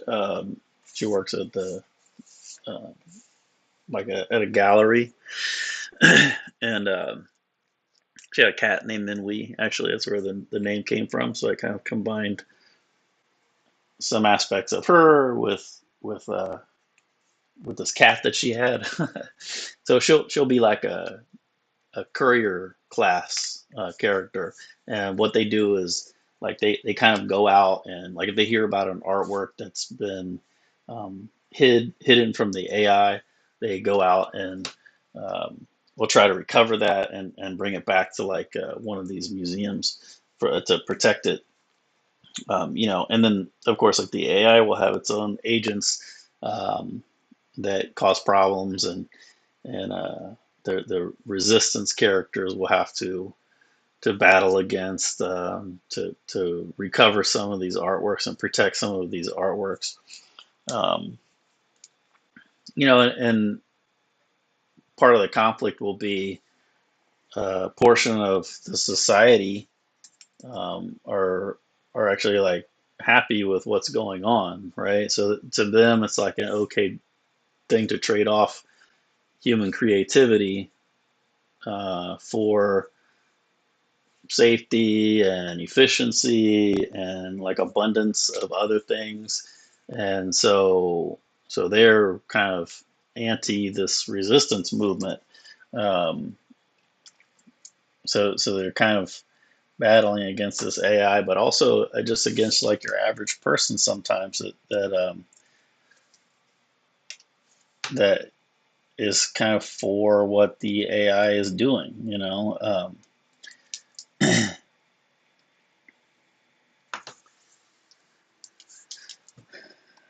So that's like something I may try to like do on one of these live streams is work on that a little bit as well. Um, and I think it's like an important thing to kind of talk about. It's just creativity and um, why it's important that people continue to be creative and to work on their own projects. That's something that's become like really important to me over the last couple of years. Um, and yeah, I think it's easy to kind of it's easy to kind of you see like on Instagram or just online all over the place, tons of artists posting work, and there's a lot of like really good people out there, and you can kind of like sometimes feel like you know it can be a little discouraging, right? Like, should I even like bother to continue doing this stuff? Like, there's better people or whatever. But something that I always try to keep in mind is like, there's only one you, and being creative, whether it's music or writing or drawing or whatever it is, however you choose to like express yourself, um, is it's pretty like valuable, because you have the ability to make something that didn't exist and would never exist without you. So I think it's easy to kind of like underestimate that, uh, and get discouraged maybe, but I always try to remind myself like, man, uh, there's only one me and there's only one you, and um, if you have the ability to create, then you should create, because if you don't do it, then that thing will never like come into existence, and that's like a pretty special ability to have. I think it's a gift.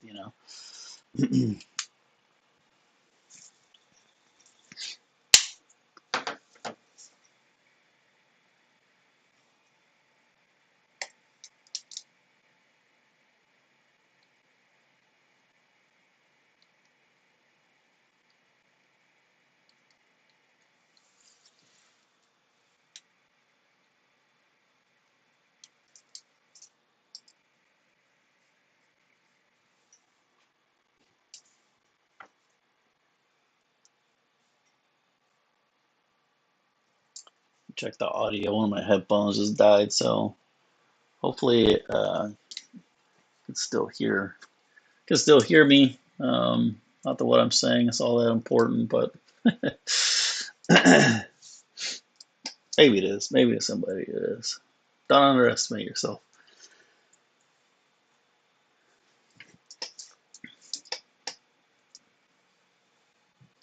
All right.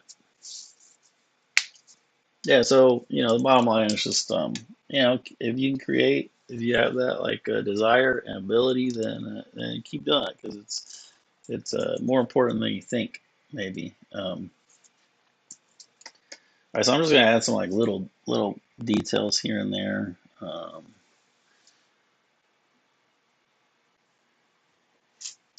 and then I'll probably start going into like the coloring of it. I don't have like a very complicated coloring process. Um, I usually just do like I'll do like a layer of shadows. I do my flat colors and trying to remember it even as I'm explaining it.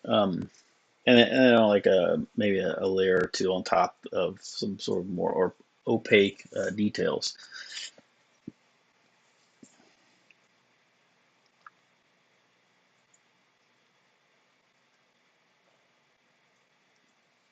Oops. So it's pretty simple. Um,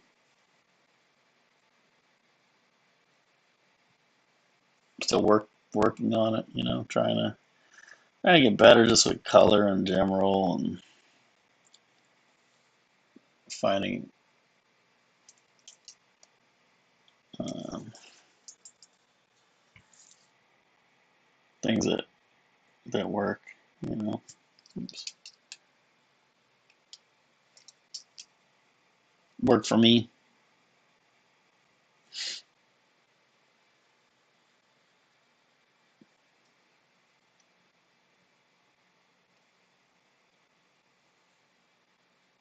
I want to add some of these things, but create these weird tangents now.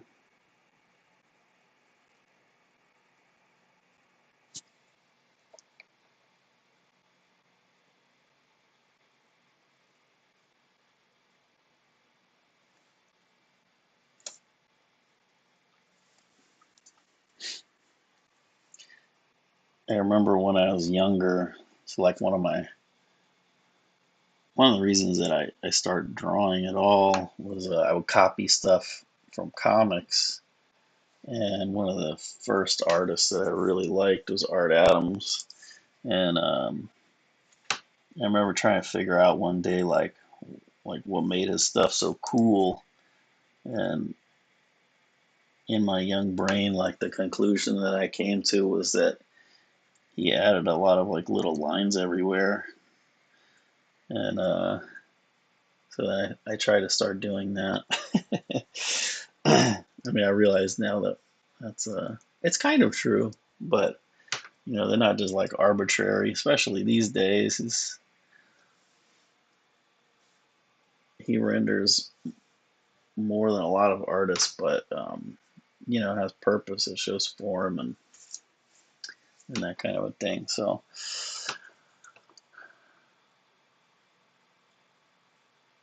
and now I've kind of like gone the other way, having worked in animation for a little while. It's like I kind of want to just strip away as much of the unnecessary stuff as I can, and getting exposed to artists like Alex Toth and guys like him. Um,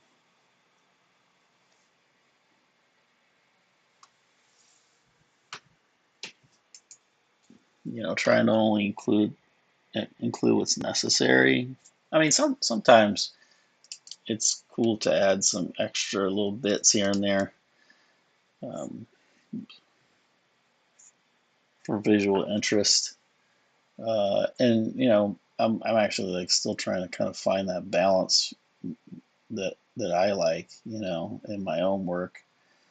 Um,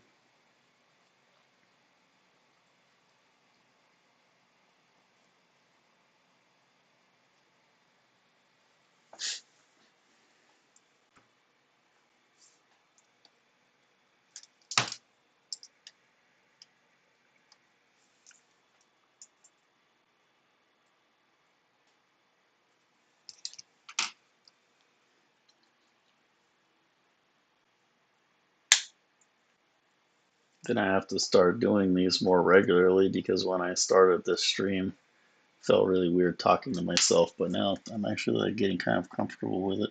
I don't know if that's good or not.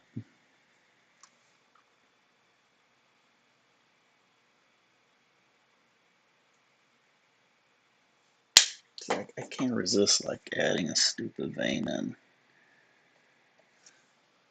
I'm gonna take it out.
There's an artist that I really like that had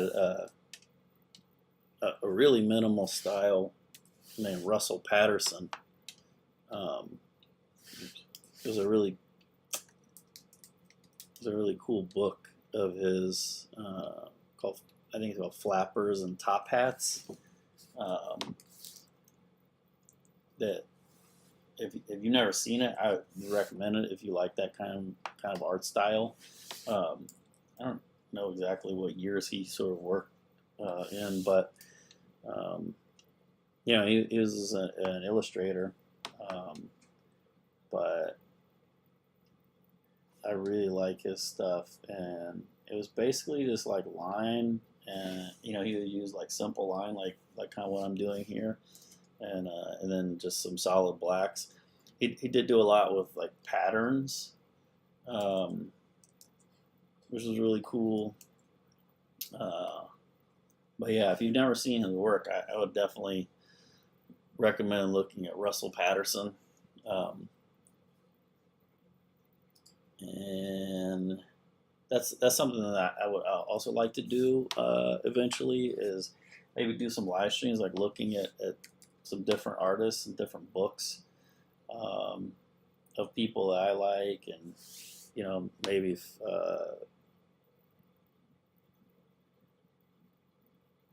if there's recommendations that anybody has, oops, wrong layer.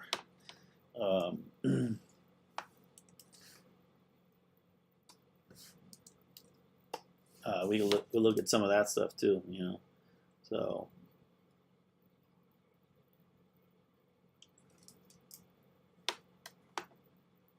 I think that would be cool.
Another cool thing I like about working in Storyboard Pro is I can kind of flip. This is the thumbnail that I made for this live stream, and if you look at the timeline here, oops, down at the bottom, that they're all kind of together. So I could have a bunch of these, and it's almost like a digital sketchbook, which is kind of neat, having it all together like that.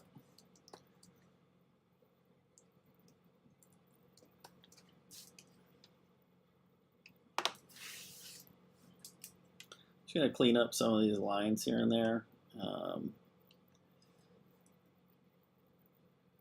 Maybe add a few more little details in different places. Go add a little buckle thing.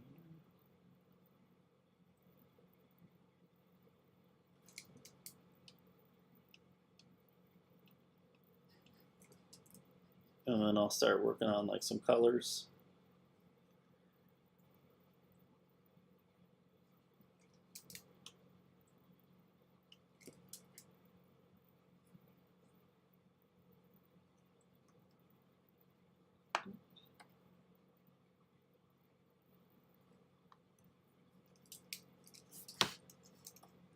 Probably save that for, maybe I'll do more tomorrow.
So I had a little more rendering on the outside of the form because it's like as it's the way I think about it anyway is like as the form is curving around, it's kind of compressing the amount of detail. So um,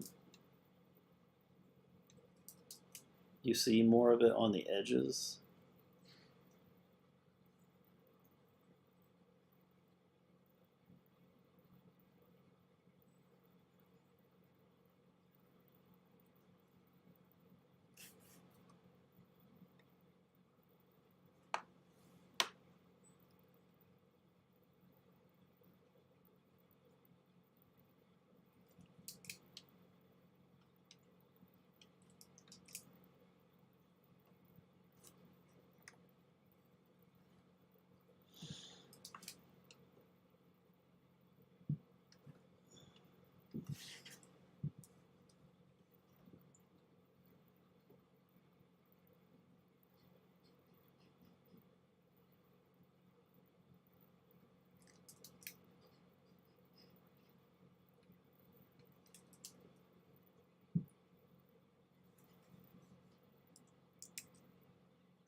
Sometimes I have these lines too, like I add a little center line here just to like trace over the contour of the shape. Instead of rendering, you know showing the shape just by using that line there.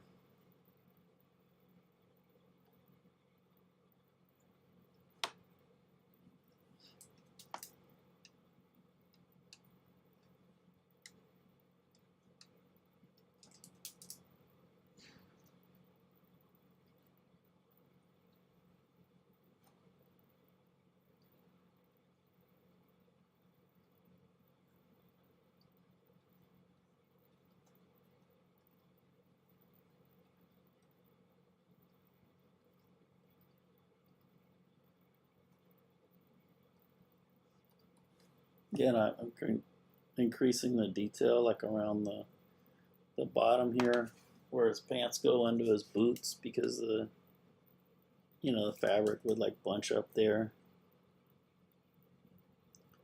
So you probably get a little more detail.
kind of seeing with the border on, with the frame on. It's a little close to the border there.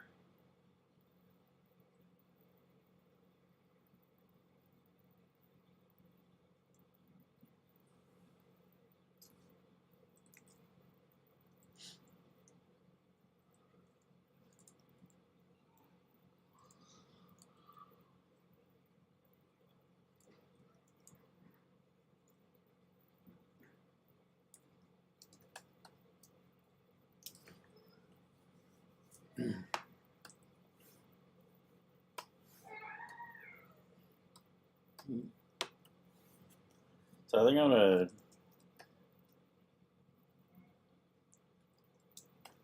gonna do like a little pass over his arms as if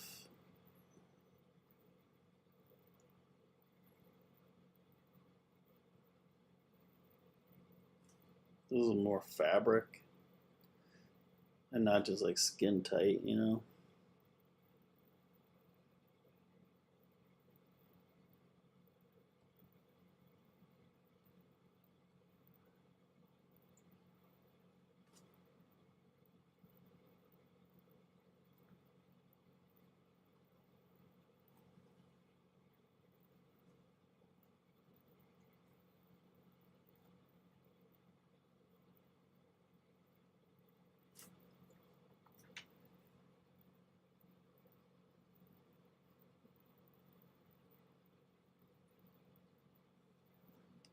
Now let's try to remember like the folds and whatnot should, you know, they should wrap around the arm, right?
Yeah, it kind of looks. I don't know. Maybe it looks worse, but maybe I like it.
Not really happy with the way this hand was looking.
It was a little bit better.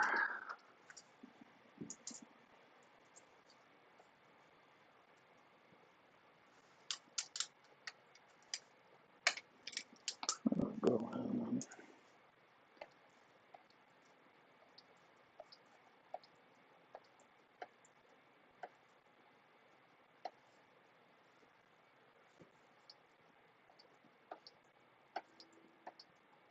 Yeah, let's go back in, get rid of the old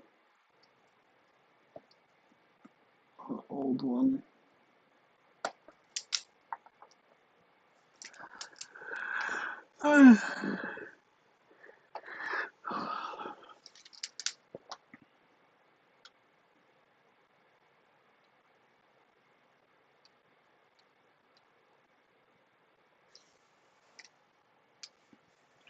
I can replace it with the new one.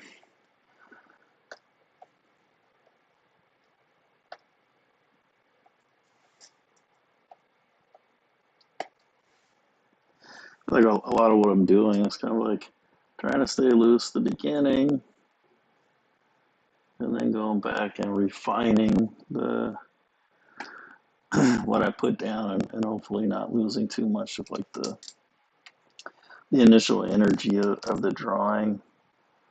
Um, it's also like some cleanup of like the bad lines because there's no pressure sensitivity on like this brush that I'm drawing with, so um, the lines end up not looking. They always end up looking like the best. You kind of have to go back and you know mess with them until you get what you want.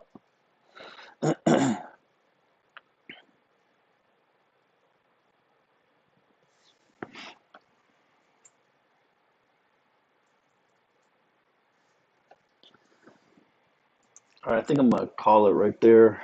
Uh, I might try to work on some of the colors tomorrow.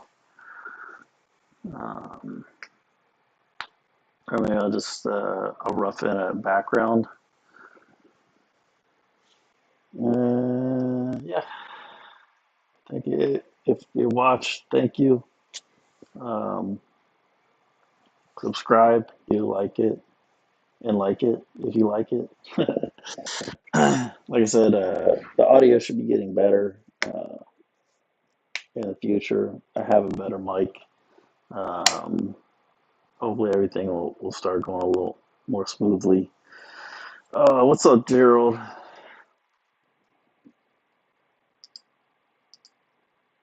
My first comment. The mighty Gerald.